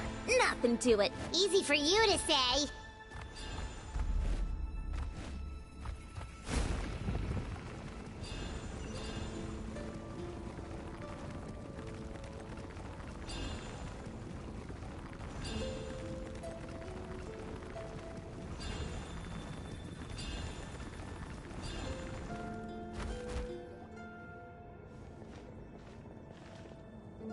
This must be the entrance the Pyro Archon told us about. The one ripped open by the Abyss. Yes. There's something in the depths of this place that feels familiar, yet also foreign. We actually have to go in there? Okay, Paimon just needs to psych herself up. Don't push her through before she's ready.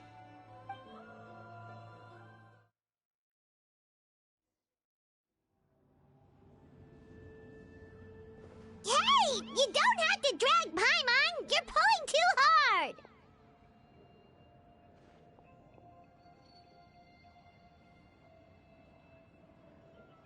Looks like we made it. This is the Night Kingdom.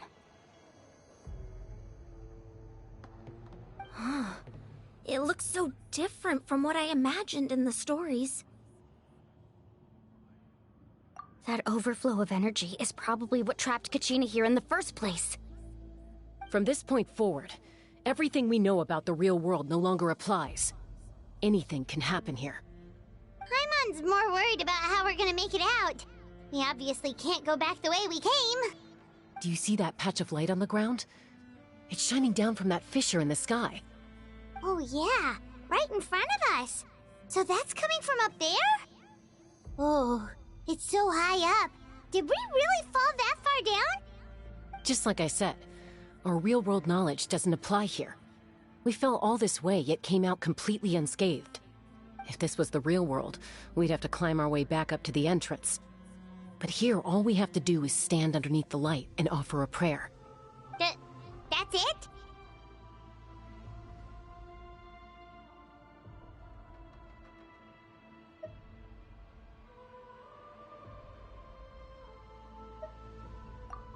Right. We still got a job to do. So that means all we need to do is find Kachina and bring her to this location. Exactly. This light is streaming in from the real world. It's a link between the two realms.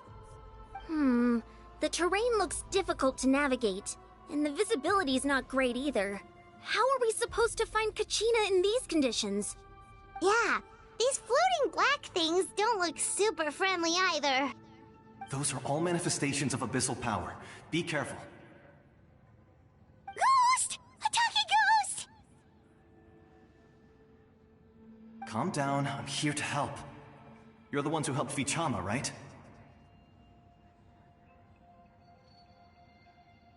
Yes, I'm Vichama's friend, Malko. I was completely lost to this realm until I sensed a mysterious power calling out to me. It's like it was seeking me out, attempting to reassemble the pieces of who I used to be. Of course, it could only do so much. I'm sorry I can only appear before you in this imperfect form. No, we should be the ones apologizing. If the Spirit Speaker's stone hadn't become corrupted by the Abyss, we could have done much more. But we had to destroy it. Otherwise, Vichama and his tribe would have been in danger. Of course. Thank you for protecting him. I never imagined that, even after all these years, he'd still take such a risk for me. Under the power of the stone, it felt like our souls were connected. Turns out even our regrets were exactly the same. Whether in triumph or death, you want your best friend by your side. Exactly. That may not be in the cards for us, but it's not too late for you. You're looking for a young girl from the Children of Echoes, right? She's being chased by an embodiment of abyssal power. I'd like to help her while I'm still in this form, so follow me. Be careful. This place has been severely corroded by the Abyss. Paimon didn't realize it had gotten this bad. It's like a seething volcano ready to engulf our world at any moment. Ouch! Quick, get back here! You can't go wandering. Stick close to me. My power will be able to ward off attacks for the time being.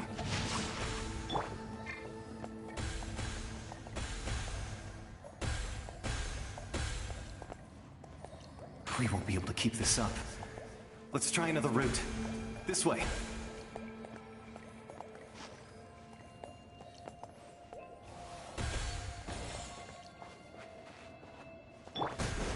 No, my sword!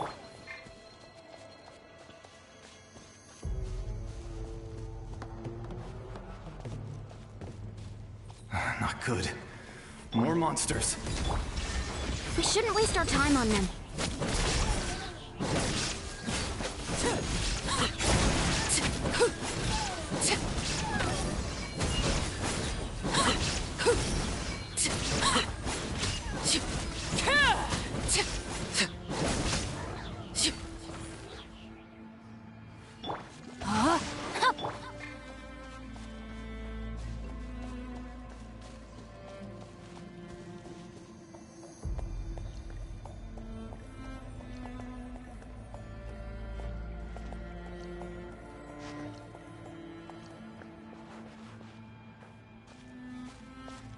Oh, Paimon can't see anything! It's easy to get lost here. Just stick close.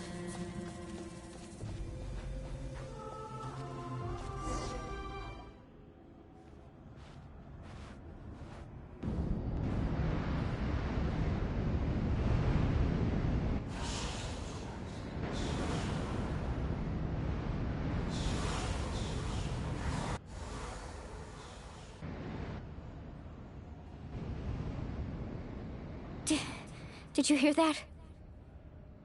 What? Never mind. It was probably just my imagination.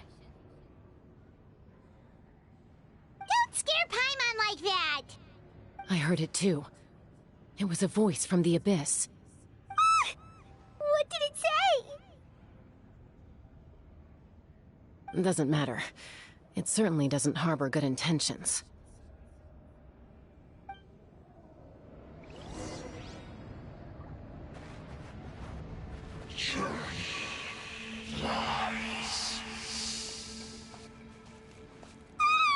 Paimon just heard it too! Let's keep going. Paimon wants to get out of this place!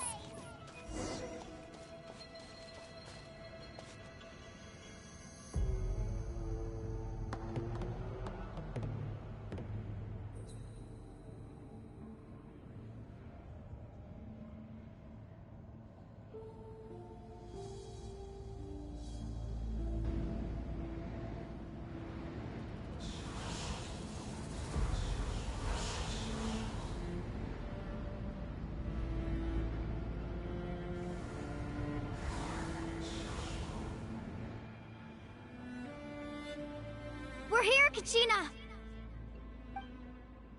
Honey? You made it! Looks like our reunion will have to wait until we take care of these monsters. Good idea. Let's go!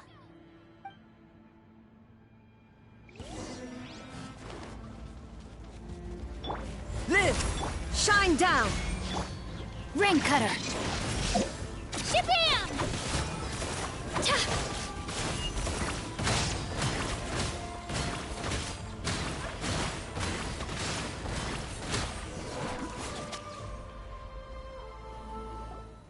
You're here. You're finally here. Thank you so much. That monster can appear from anywhere. It almost caught me a bunch of times. The Wyab's power helped keep me hidden, so I just tried to stay out of sight until you got here. Atta girl. You did so well. And most importantly, you weren't hurt. Should we start heading back then? Actually, I have a request. Will you come visit the Wyab with me?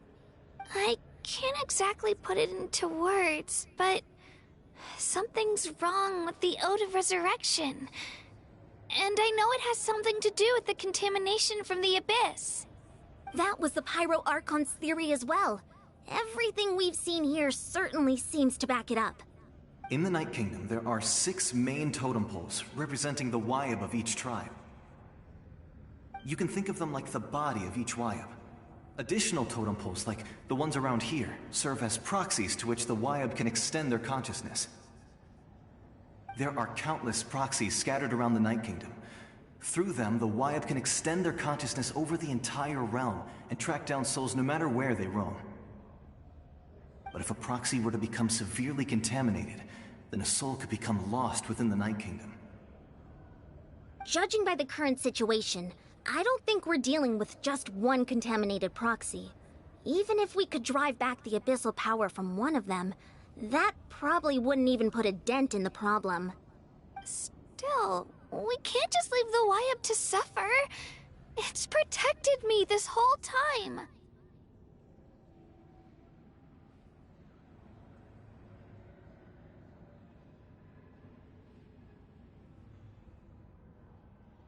I agree. We might even manage to draw out the monster that's been hunting Kachina. Getting rid of the monster might slow down the deterioration of the Night Kingdom.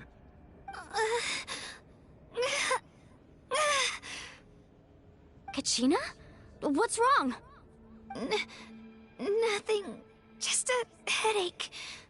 And that voice again, telling me to abandon the Wyab and leave this place. Maybe we really should leave. Kachina's already been here for too long. No, I'm fine. I don't plan on listening to that nonsense. I can hold on. Just up ahead. I'll lead the way. Besides, I can still fight, so please, help me out a little longer. Listen to me, Kachina. We'll come with you, but that's because we want to help the Wyab, not because we have something to prove. You don't have anything to prove either. It's okay if you reach your limit. We'll be there for you. All right. The sooner we get this done, the better. we've already come all this way. So we might as well try to get to the bottom of this. Let's go. This way. I'll stay here and try to stall the Abyss monster. All by yourself? That's too dangerous. It's all right. I may not be as strong as that monster, but I'm definitely more familiar with the area. Besides, I don't have much time left. If you're anything like my friend, I'm sure you're not particularly fond of goodbyes. So go. Achieve your goal, and return to the world where you belong. Thank you for everything. You're a true hero. Thank you. No one fights alone.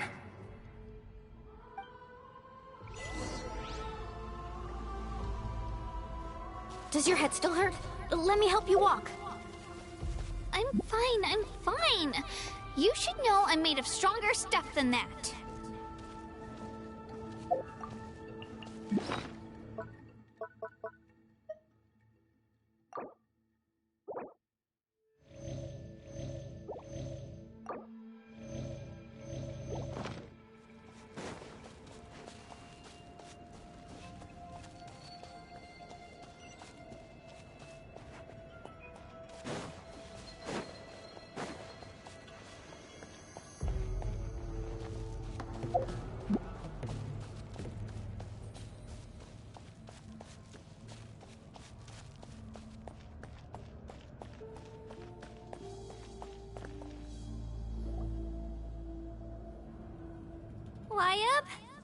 Wyabb!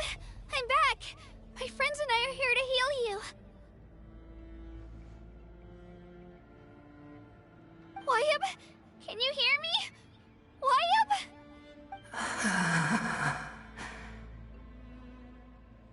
So we were right. The contamination is already too severe. It's preventing the Wyabb from answering our calls. Alright, get ready everyone! Time to purge the abyssal energy from this place! Careful. We've got company. Already? You really think that puny soul could slow me down? Courage in the face of futility is pure folly. He tried to get in my way, so I disposed of him. You killed Malco? He would have dispersed with or without me. Rather than worrying about him, I would urge you to focus on yourself. You may have defeated others of my kind in the past, but underestimate me now, and it will be to your peril. No, the power of the Abyss is intoxicating. The destruction it seeks captivates like a masterful work of art. I strive only for the opportunity to see it up close. I thought this naive little girl was an exception, but it turns out humanity is full of lambs willing to offer themselves up to the slaughter. That is the tragedy of your short lives. You understand nothing of all-encompassing power. Ancient names, pride, friendship, all empty ideas invented to give you a false sense of self-worth. They possess no power at all. The Pyro Archon created those grandiose ideals out of pure selfishness. Anything to avoid sharing power. Anything to avoid handing over the primordial gift to ordinary people like you. Don't believe me? Then ask yourself, why is the Pyro Archon strong beyond measure, while you, Kachina, remain so pathetically weak?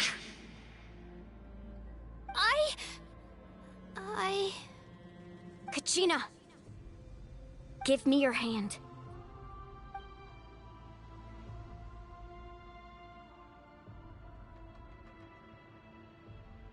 Feel that? I'm right here next to you. Thanks, Moalani. You're right. I have nothing to fear. Because I'm not alone anymore. You're right. Maybe comforting ideals don't have any power. But you also couldn't be more wrong. You've never had to work for your own strength, so you will never understand the true source of our power. What? The courage we have to stand before you and not back down? It comes from our friendship. The power lies not in the ideal itself, but in our commitment to upholding that ideal, and in our decision to stand together and fight! Well said! Let's go, Kachina. It shouldn't take more than 2 of us to handle an enemy like this. Sorry in advance, but you deserve what's coming to you! There aren't many in Natlan who can beat us when we're together. It's time he got a taste of that kind of power.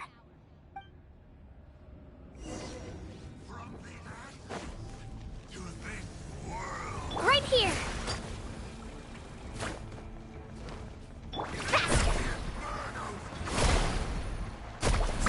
Woohoo! Right here! Clear the area!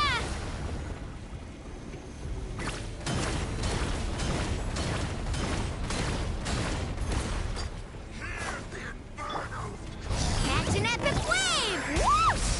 Ha! Carving wave! Surf's up! Right here!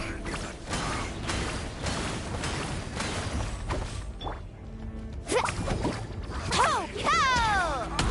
Yeah! Let's ride!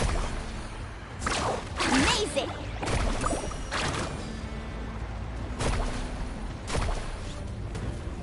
Off we go! Ha!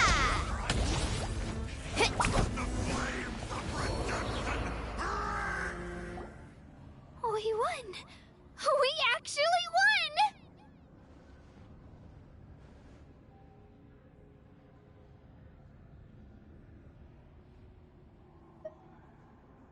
That's what he gets for underestimating you two. Fantastic work, Kachina! Absolutely fantastic! This makes me so unbelievably happy.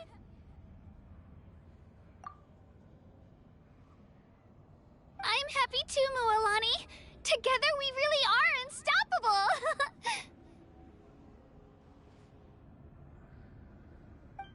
Huh? What's happening?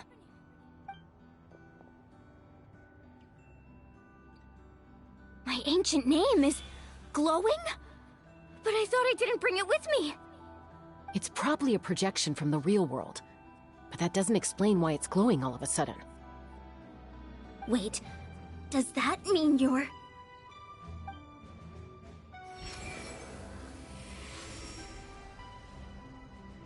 That was a bold move, diving headfirst into the fire to save your friend, especially in a place so overrun with abyssal corruption.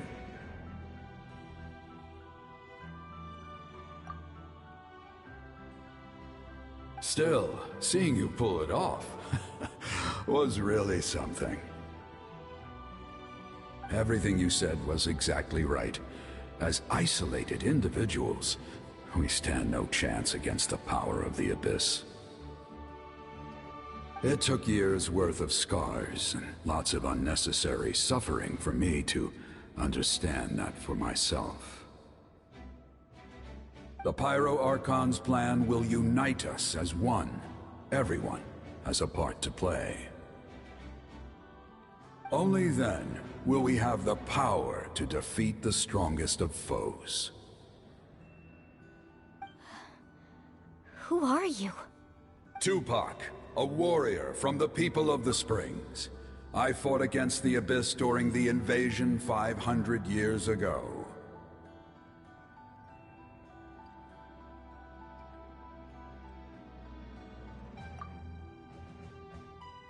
I've heard that name before. You were the giant who saved all of Natlan. Since you were able to awaken my words from your ancient name, that means you have fully embodied the aspirations of the Wayub. Under the name Umoja, you shall unite the tribes and save Natlan from its impending doom. Me? As long as blood still runs through your veins, even the tiniest spark of steel against stone can ignite a flame. Its blaze will become one with our vision for Natlan.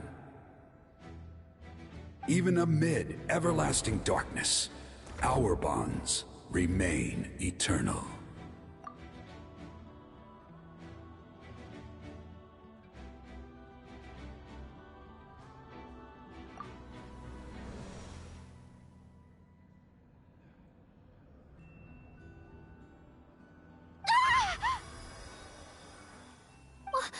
What's wrong, Moalani? So many memories. My brain was just flooded with everything he once knew. So that's what happened. What do you mean? Did you just figure something out? 500 years ago, they foresaw the very crisis we're facing now. Efforts to save Natlan started all the way back then. We can go over the details once we get back. We shouldn't linger here longer than we have to. I know bits and pieces, but I had no idea Mualani was also part of the plan. This sounds like something that's going to need a lot of explaining. Let's focus on saving the Wyatt first.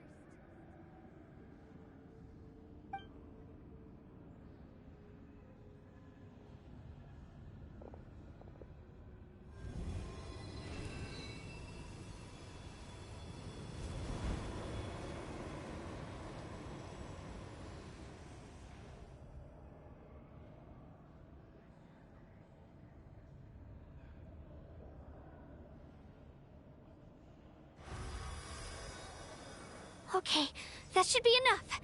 Wyatt? Can you hear me?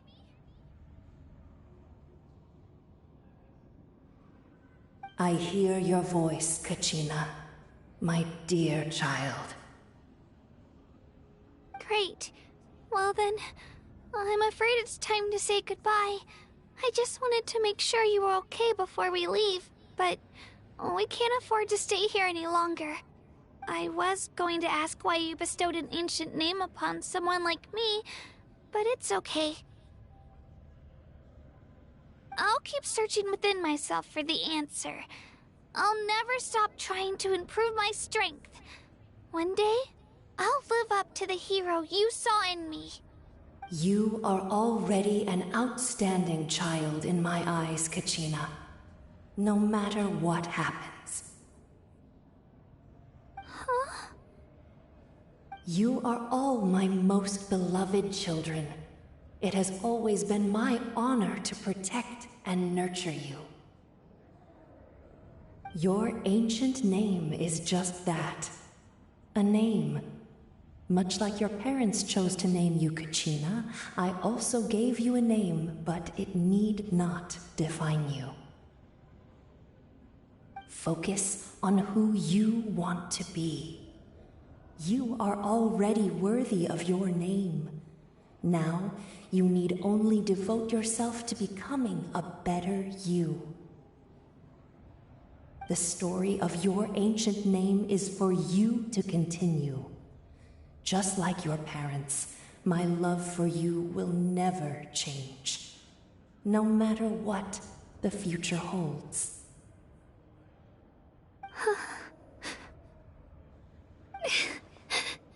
Thank you, Wyatt. It gladdens me to see the Pyro Archon's plan move another step towards completion. But it is time for you to leave this place. The situation here is getting worse. Go now, my children. Save Natlan on behalf of all you hold dear.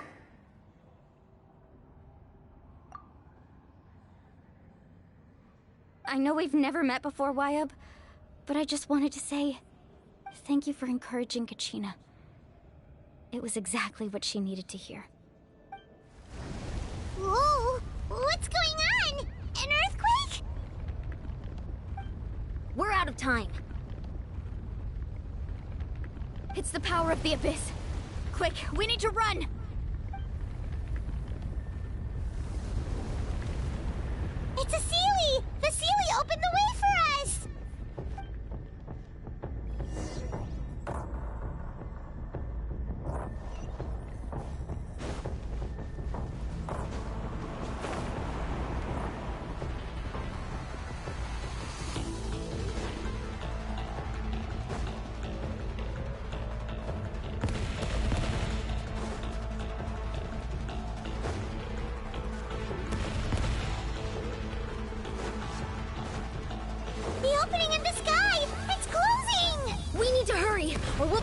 here!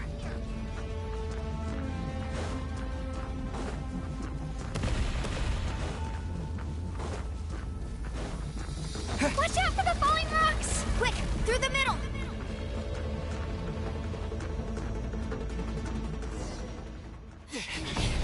Come on, faster! We'll never make it!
You've done well.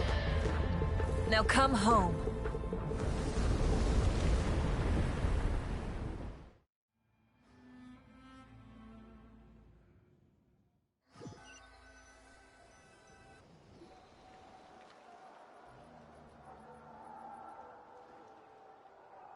We're back! The Pyro Archon saved us. But she's not here.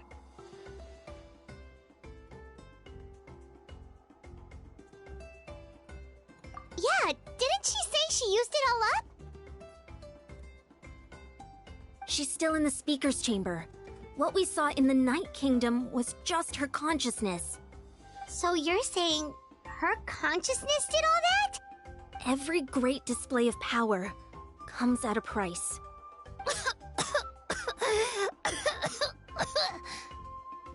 You must feel terrible, Kachina. Just hold on. We'll get you to a doctor soon. Let's get back to the stadium. The Pyro Archon said she'd have a doctor waiting for us. I recommend getting a full checkup, just to make sure no damage gets left behind. Paimon feels okay.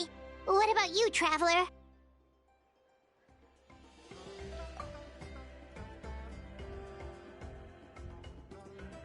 Right. You always seem to do pretty well against the Abyss. Let's get going.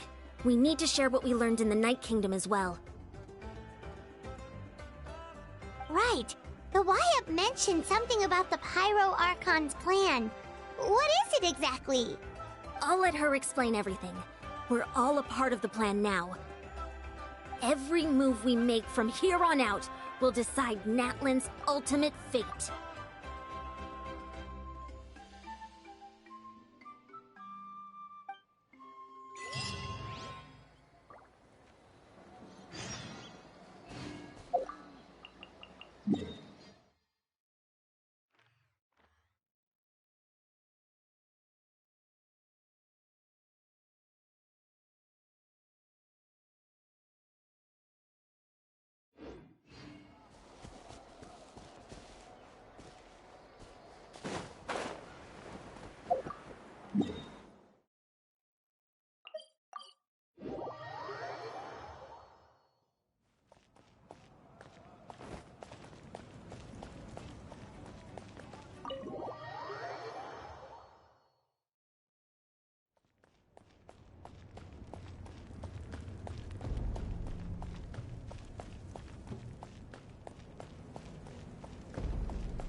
Huh. There's a lot less stuff here than before. It's good to see you all here in one piece. I know you must have a lot of questions, but let Koichi check you over first. It's best not to let any lingering effects of the Abyss go untreated. Thank goodness you made it back. I came here as soon as the Pyro Archon told me about your plan.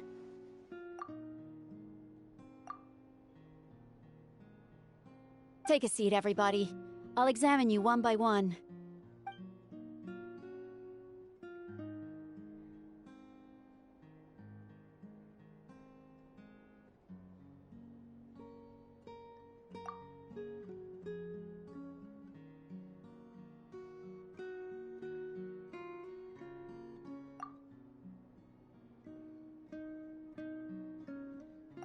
All right, that should do it for now. But just to be safe, I'll perform another checkup in a couple of days.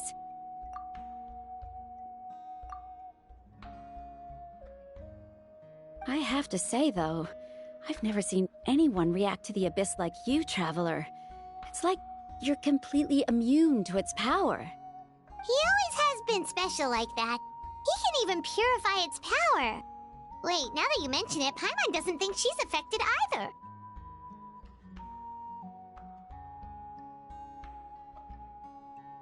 Given the current situation, that ability will likely play a great role in the events to come. Of course. I still have patients to see, so I'll head out. Thank you, Koichi. All right, all right. We might not see eye to eye, but we both had good intentions.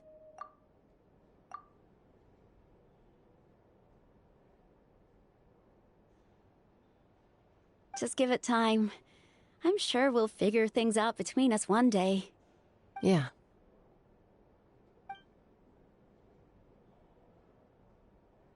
All right. There's so much to discuss, I don't even know where to begin. You've seen it for yourselves now. The devastation in the Night Kingdom. I'll get straight to the point. Natlan is on the verge of destruction. It's very possible our nation has less than a year before total devastation. Huh? No. That can't be true, can it? That's right. But I've only ever disclosed that fact to the handful of people working with me to save this nation. Our looming destruction is not a recent development, but the inevitable conclusion of the disaster the Abyss initiated 500 years ago. Mualani told us a little bit about that. 500 years ago, all the nations of Teyvat were invaded by the Abyss. Unlike the other nations, Natlan never had stable and deep-rooted ley lines, so we suffered the worst of the invasion.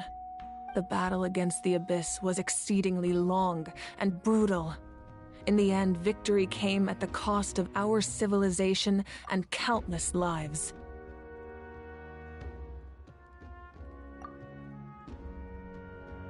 Even then, it took centuries of solving the disasters caused by the Abyss to finally achieve the peace we know today.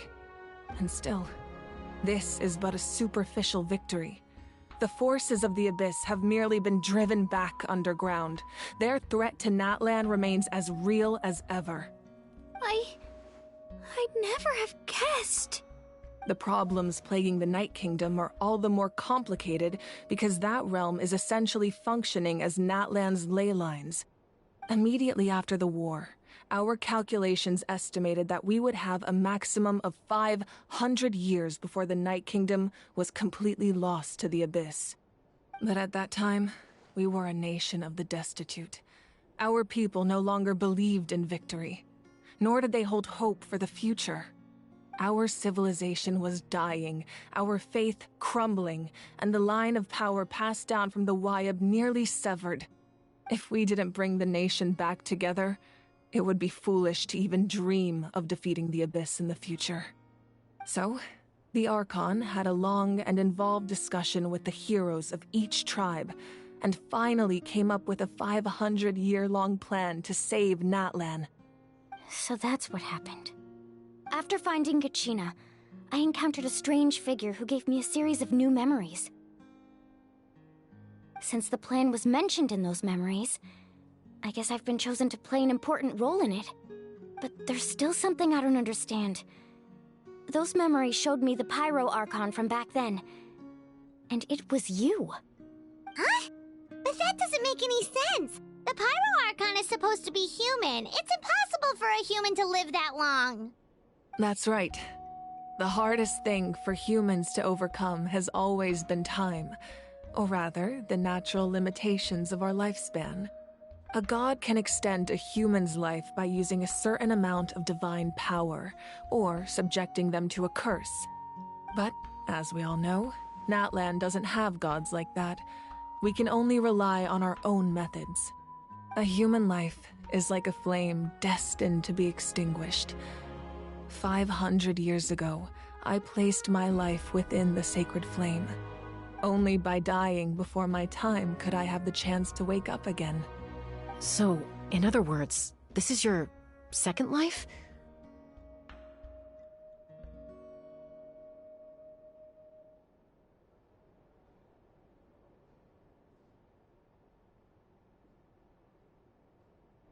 Yes. We only managed to defeat the Abyss all those years ago because the tribes came together as one. If the Natlan of the future was to have a fighting chance, the Pyro Archons that came after the war had to rebuild the decimated tribes. The goal was to reunite the people and restore the strength of each tribe's Wyab. Once a tribe was back to its full strength, the tribe's Wyab would select a hero, indicating the tribe was once again ready for war. The Chosen would then stand by my side in defense of our nation, just like great heroes of old 500 years ago. So that means I'm one of the Chosen? That's right. You bear the ancient name Umoja, the same one held by the hero from your tribe 500 years ago. It means unity. After your adventure in the Night Kingdom, I trust you've come to fully understand the meaning of that name. So in other words, you always knew who the Wyab were going to pick from each tribe? Yes. According to the plan, each tribe was supposed to have been fully restored by the time I awoke. But something went wrong along the way. The 6 heroes successfully inherited the ancient names from 500 years ago, but the intel regarding the plan wasn't passed on to them. Once again, it comes down to the deterioration of the Night Kingdom. Communication between the Sacred Flame and the Wyab has been blocked. Just like how the Ode of Resurrection failed to bring Kachina back. Exactly. It's just another tactic the Abyss is using against us. The Abyss may not possess intelligence, but its methods certainly aren't easy to counter.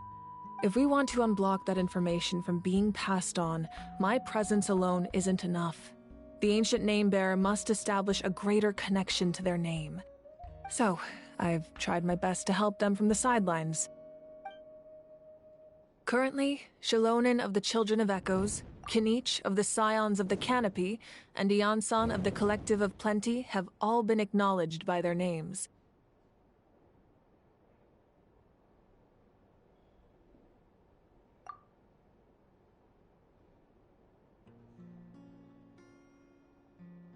During your adventure, you too earned the acknowledgement of your Wyab, Mualani. In the process, you gained the memories stored within your name.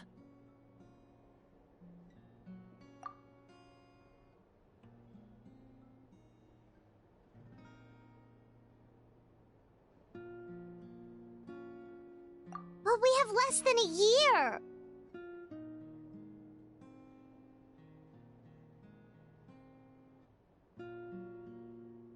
Yes, but we have no choice. We cannot start the plan until all the heroes have been gathered. That's also why I haven't been able to take action despite the urgency of the situation. But if you knew this whole time, why didn't you just tell me about my role in all this? Wouldn't that make everything go a lot faster? Perhaps, but the opposite could also be true. Knowing your destiny too early could mean failing to realize your full potential.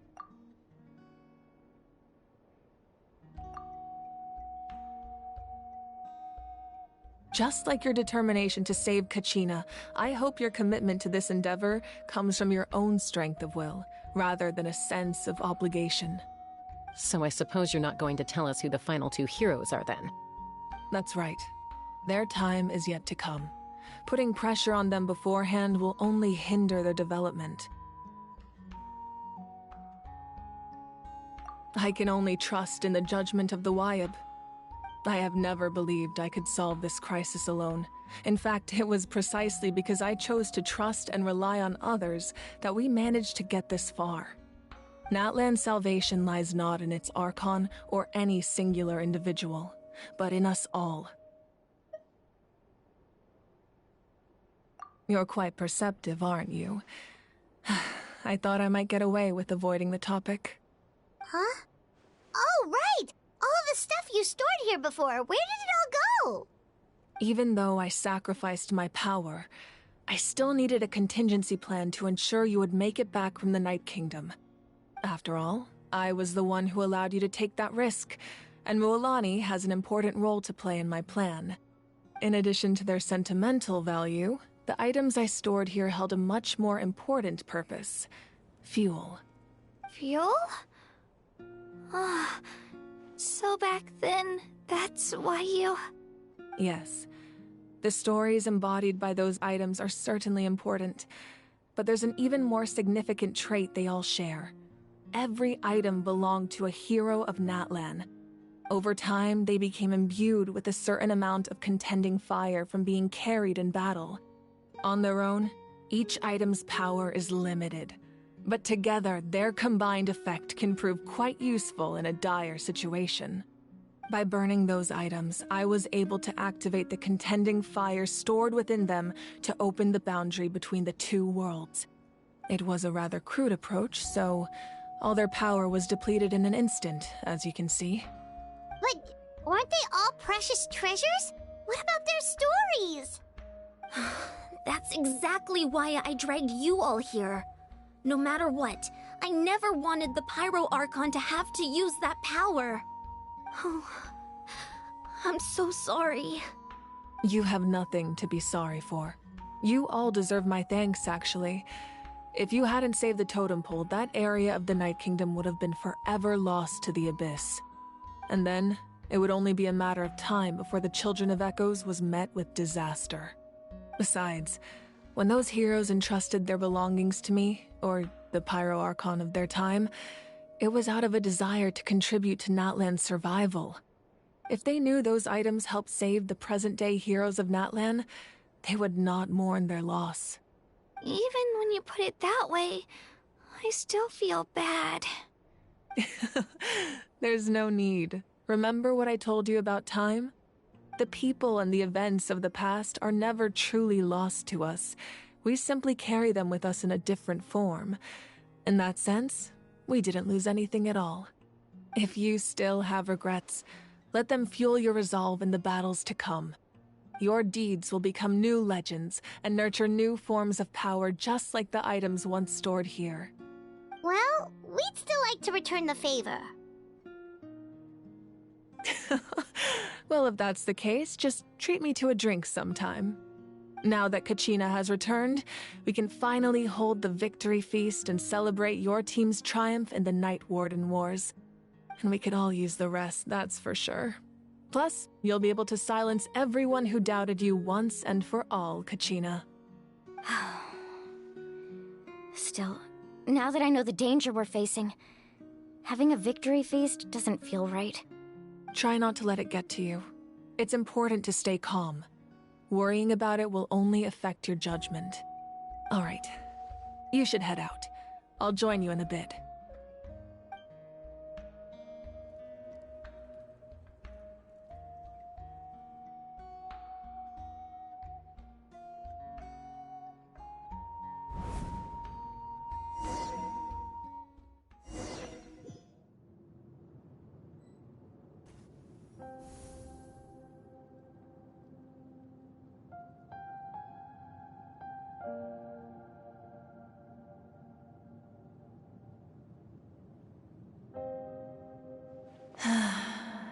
When I was young, I used to sit by the hot springs and listen to the stories of warriors from all over Natlan.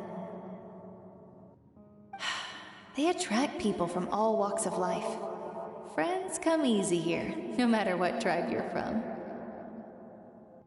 The people of the springs have never claimed the hot springs as their own private property. They are there to bring all hot spring buddies together. It's been really nice, seeing the children of my tribe get older. It's helped me gradually understand the true value of the springs. I've witnessed their energy, their determination, their absolute passion for life. Even when they cause trouble, I never managed to hold on to my anger for long. It's unbelievable how quickly they worm their way back into my good graces.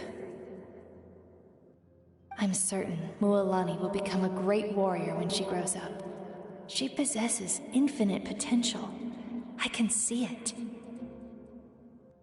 One day, when I'm no longer in fighting form, I'll come here and tell stories to all the children, just like those warriors did for me. So, you better get busy, Pyro Archon, or I'll end up running out of stories.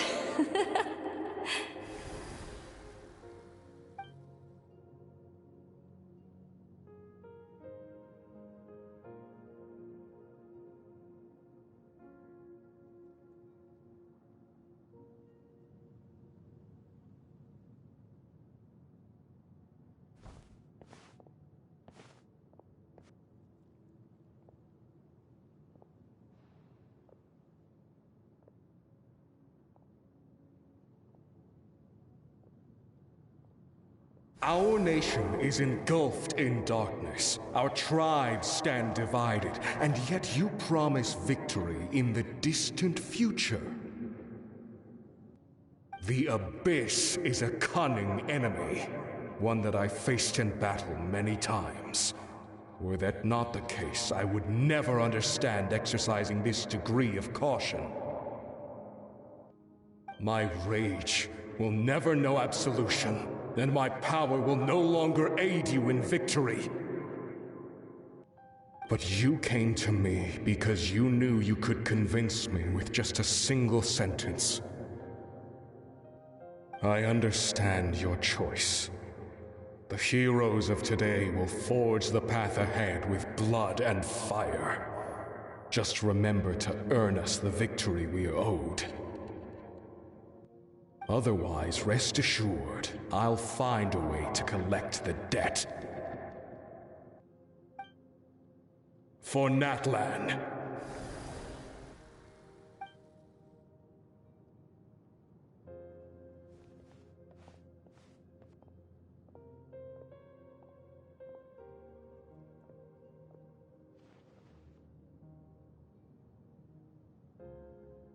So, you're gonna head 500 years in the future to serve as the Pyro Archon again?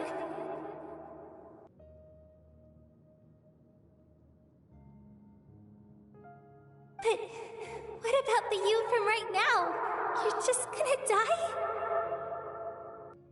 You can't ask her those questions and expect her to answer, my dear. The decision is hers to make, and she deserves our support. We will do everything we can to rebuild the tribes. Don't you worry. Even across time, we will all do our part to fight for Natlan's future. Yeah, Mom's right. We'll always believe in you, sis. Oh, seriously though, Dad should be here. Where is he? I imagine he didn't know what to say, so he chose not to come at all. Don't take it to heart, my dear. That's just who he is. Just remember, no matter what happens in the future, we will always love you.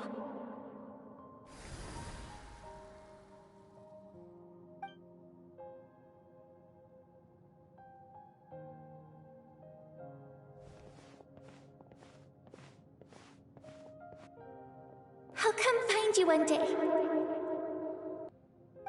I know I can't live that long, but I'll think of something.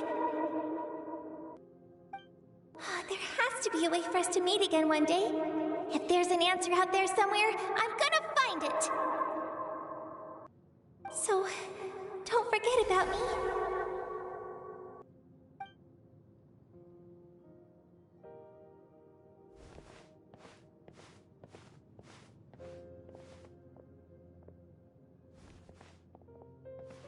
If that's your decision, then you have my full support, Archon.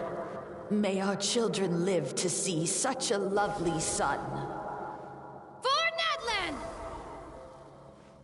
No one fights alone.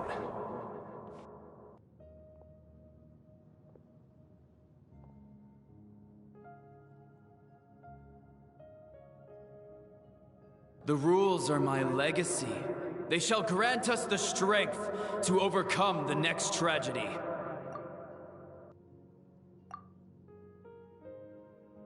War forged the 6 tribes, taught us how to fight, instilled in us what it means to love. Who will be the one to bring this to an end?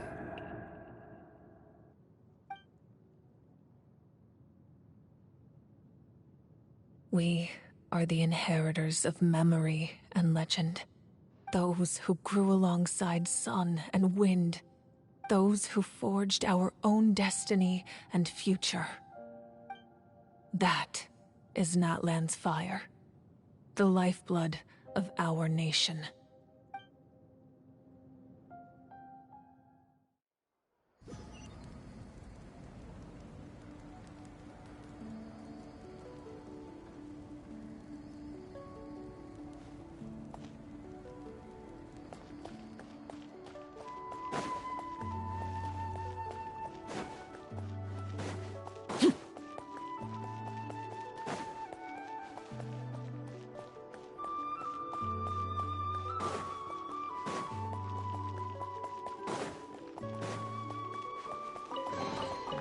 Ah, something with which to commemorate this occasion.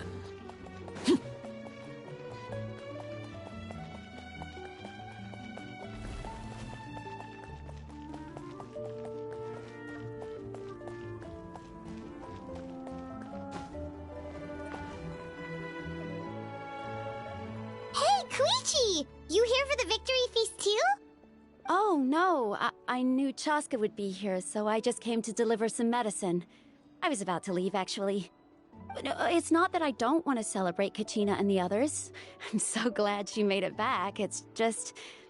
well, I'll make things awkward if I'm around my sister right now. Ah, well, you two had a fight, so Paimon can understand. She didn't cause any trouble during your trip, right? Yeah, she was super helpful. She gave us a lot of useful information about the Abyss. That's good. That's all I needed to know. Is there a reason you asked? You were pretty outspoken when we first met, but now it's like you're holding something back.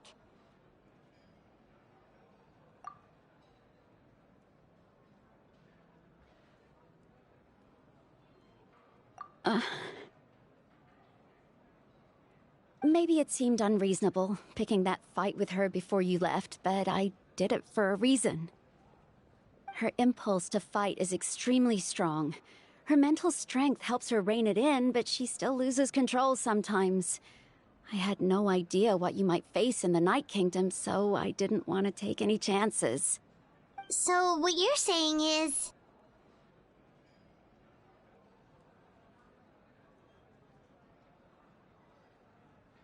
Okay, so maybe it sounds a little stupid, but it works pretty well. It helps her keep her cool for a little while, at least. Anyway, I'm just glad you were able to make it back safe and sound. That's all I wanted. But do you really have to go that far? Can't you just talk it out? No way. Chaska never opens up about her own pain, especially to her family. She can't learn about this, or it'll be even harder to help her. I appreciate the understanding, and don't worry. I'll find a way to help her ease this burden. Anyway, I need to get going. Enjoy the celebration. Oh, and if you ever need a doctor, you know who to find.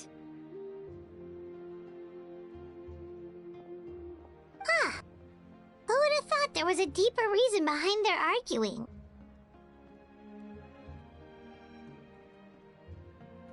In the end, it's all the Abyss's fault. Paimon's had enough of them.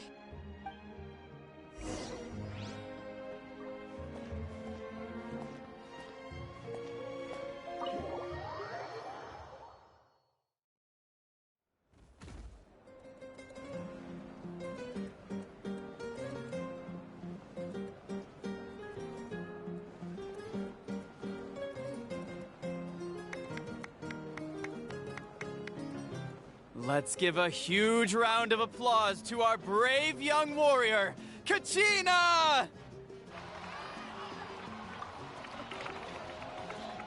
Woohoo! Well done, Kachina. Thank you, everyone. I'm so glad I finally made it. I always knew you could do it. With so much potential at your age, you have a great future ahead of you. You're one to talk. Don't think I didn't know you were the first person to abandon your team. I'll be dealing with you when we get back. I had no choice. My friend invited me. I couldn't just say no. Oh, really? So you weren't just trying to get ahead in the first round? I wasn't, I swear. I just happened to find that bearer injured in the wild, so I stopped to bandage his wounds.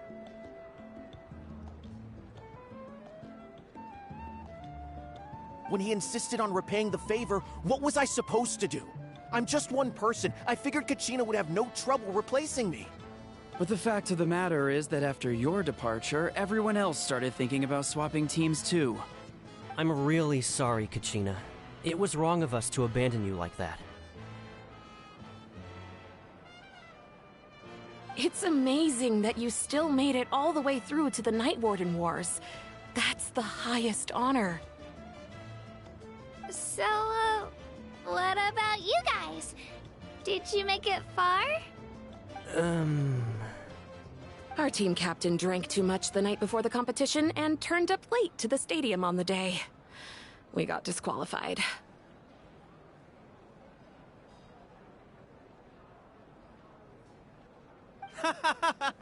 Serves you all right. No sympathy from me.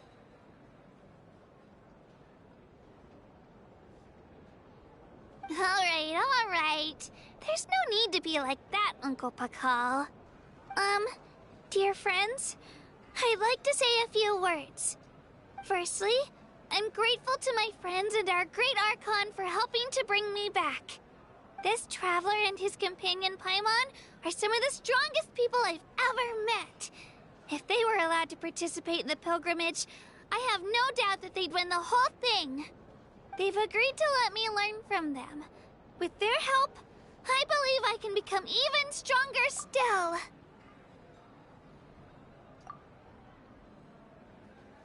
And let's not forget my good friends, Moalani, Chaska, Kanich, and Aeon-san. They all helped the Traveler and Paimon figure out a way to bring me back from the Night Kingdom. They too deserve to be called our heroes, so please give another round of applause for them. Thank you so much. Well said! I'll drink to that. How does it feel being a hero, Kachina?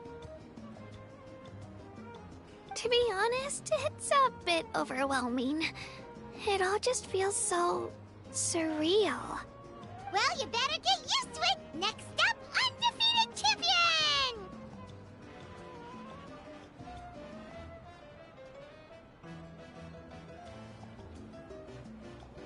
Hey, please don't make fun of me.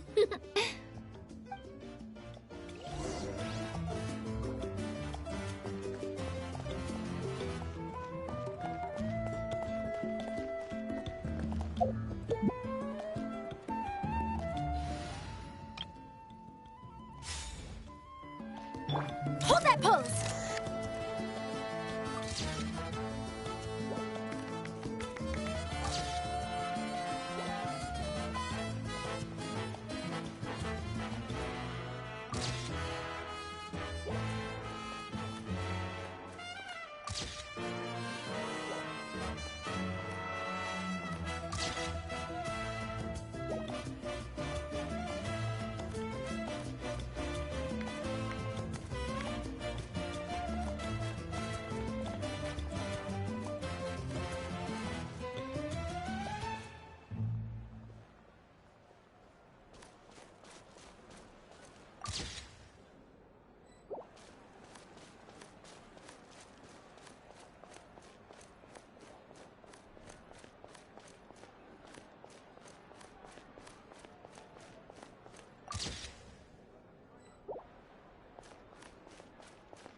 I've been through so much all at once.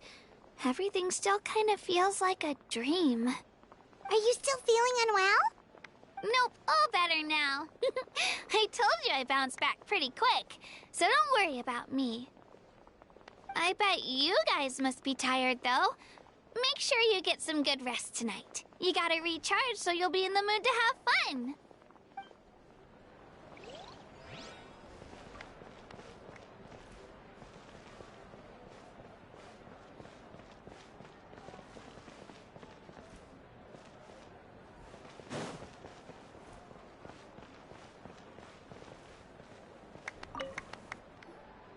Now, at previous victory feasts, you'd always find me in the crowd singing and dancing.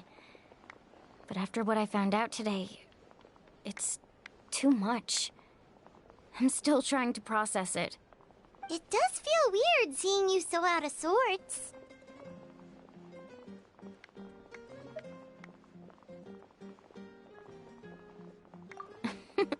Is this another pearl of wisdom based on your adventuring experience? Well, Paimon agrees with the Traveler. Everyone's come together to celebrate Kachina's achievements. That's gotta be a first. You're right. Kachina looks really happy. And now I'm being the moody one. Ugh, enough doom and gloom. Time to shake it off.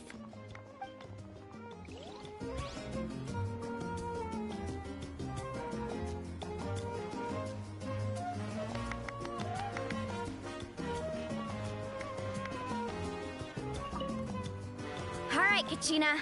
Let's party! I'm a little embarrassed. Don't be. Come on, you're the star of the show today.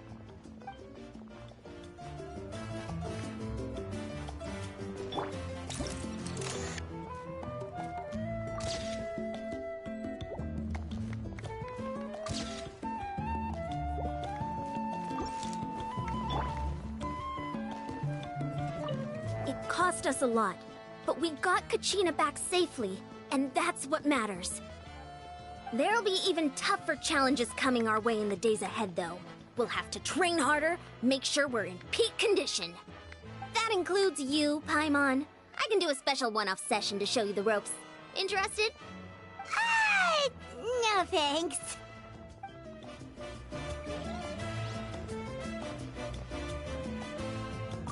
It's rare to meet travelers as strong and brave as yourselves. I raise my glass to you. Anyway, my sister's already gone back to our tribe. She has patients to treat. Oh, we actually ran into her on the way here and, well, Paimon just thinks she really cares about you. Yeah, I'm planning on visiting home myself in a few days. To tell her and the rest of the family that they need to be extra careful. I just hope they take it seriously. The Abyss has likely sensed your arrival in Natlan by now. So exercise caution on your adventures as well.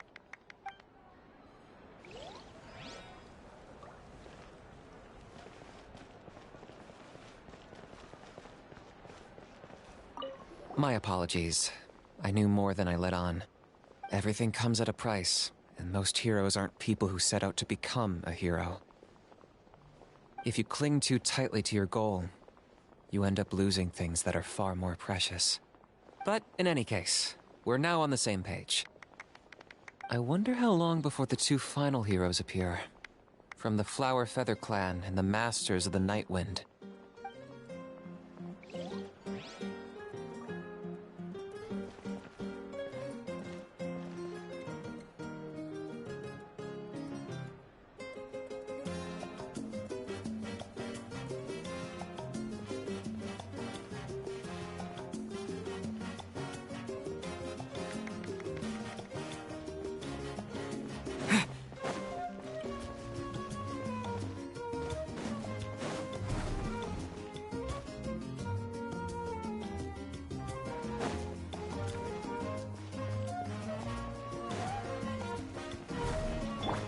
Say cheese!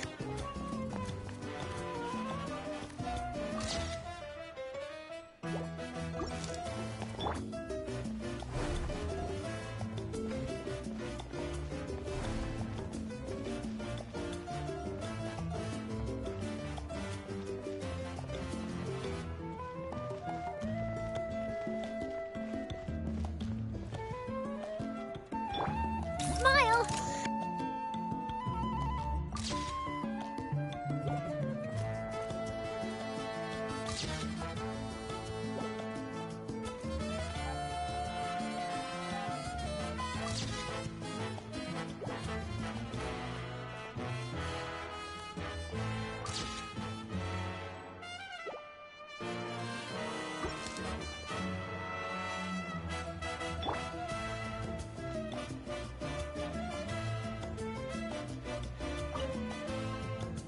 Ah, you're here. Have some fruit juice. I got it specially for you two. How did you know? That's Paimon's favorite! You look like you've still got questions. Ask away.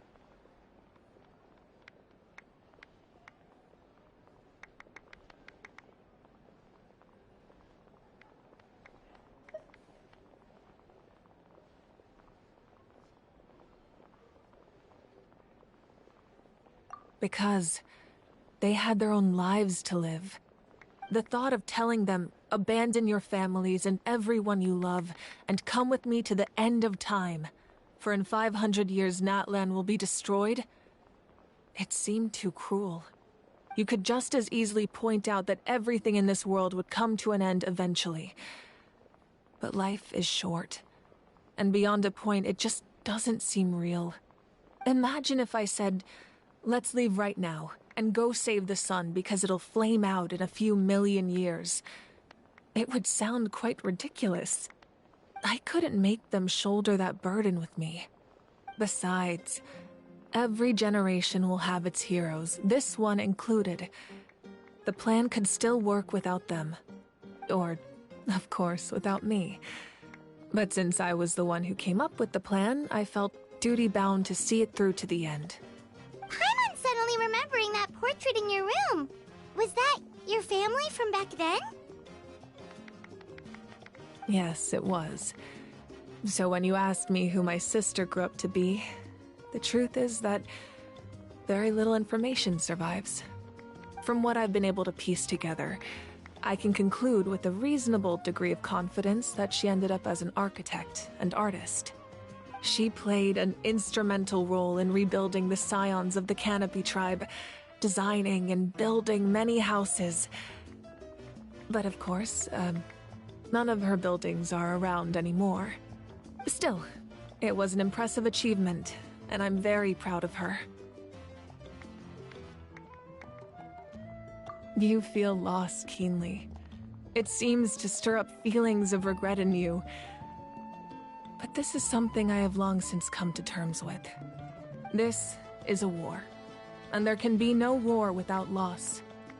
I am already far more fortunate than those who lost their lives to the Abyss. The people of Natlan look to me as their Archon, and the weight of their expectations is mine to bear. I must see our fate through to the very end, no matter what I may find there.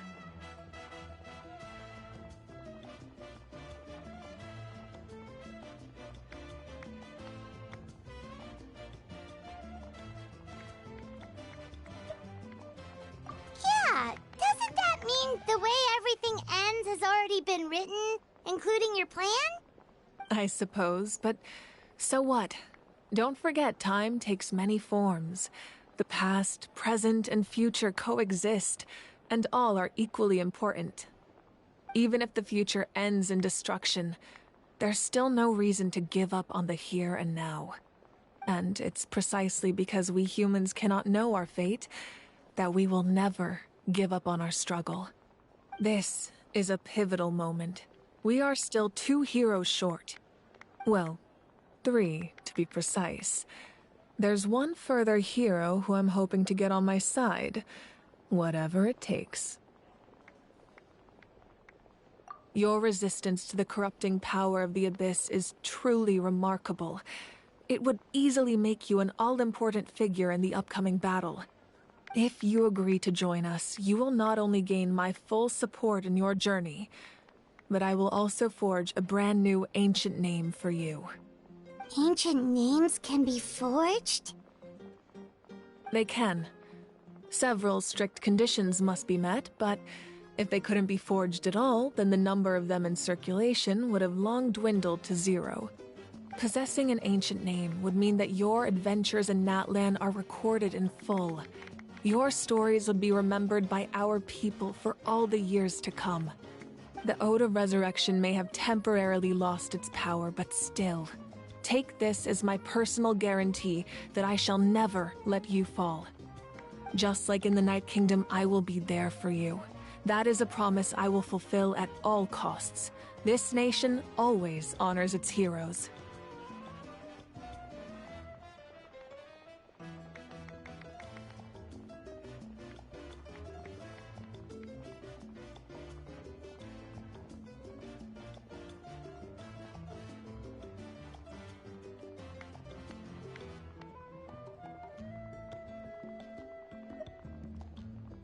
Yeah, we can't just ignore the situation here.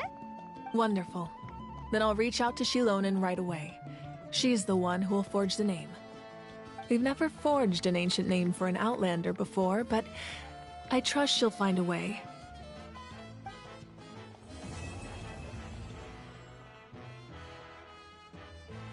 My lord, we've received word that the Pyro Archon has lost much of her power.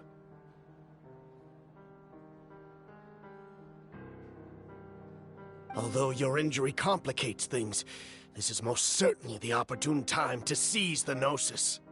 Victory and defeat are rules, not outcomes. I have never taken advantage of an opponent in a time of weakness, and I don't intend to start now.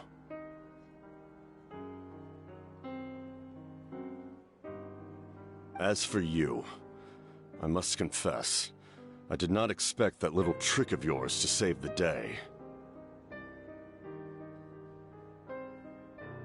No matter how dense the fog, as long as the sun remains, we cannot turn day into night. She could have dispelled it. She simply chose not to.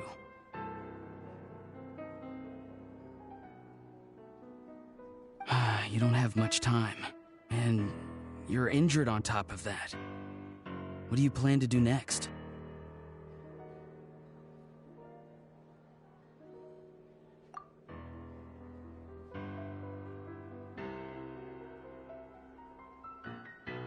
I'm beginning to see just how useful you may turn out to be.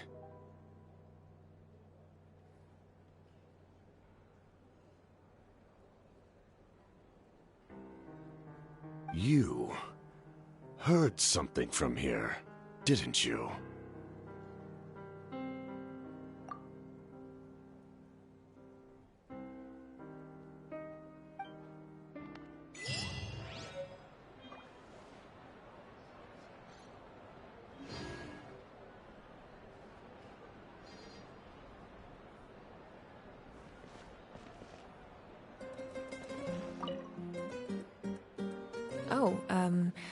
something else you'd like to ask?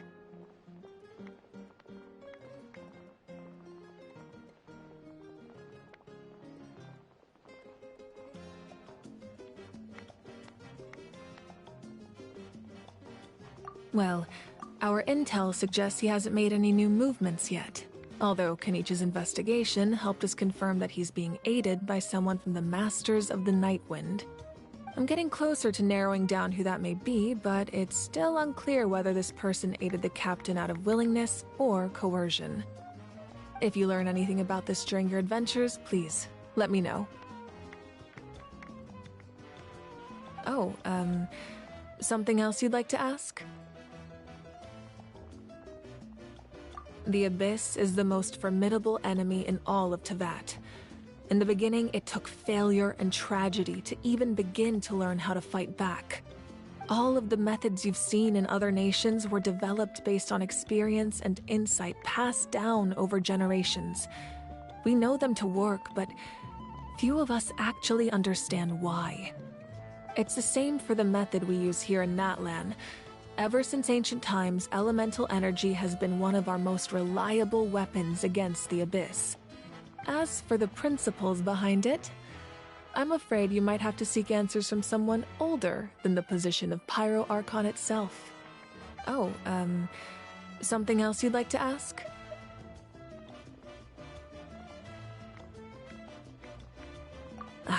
That also comes down to the long-standing effects of the Abyss. Our people's survival is inextricably tied to the Wyab, but their power has its limits. They cannot offer our people the same degree of protection outside our borders. In fact, people who do decide to leave often suffer from memory loss and emotional issues. Everyone in Natlan understands this. That's why our people never leave without a good cause.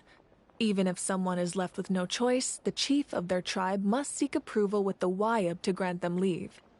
And the Wyab have always been very strict about granting that approval, since extending protection beyond our borders means consuming power reserved for our fight against the Abyss. Still, there's no need to worry. The Wyab extend their protection to all within Natlan, including visitors from afar. Oh, something else you'd like to ask?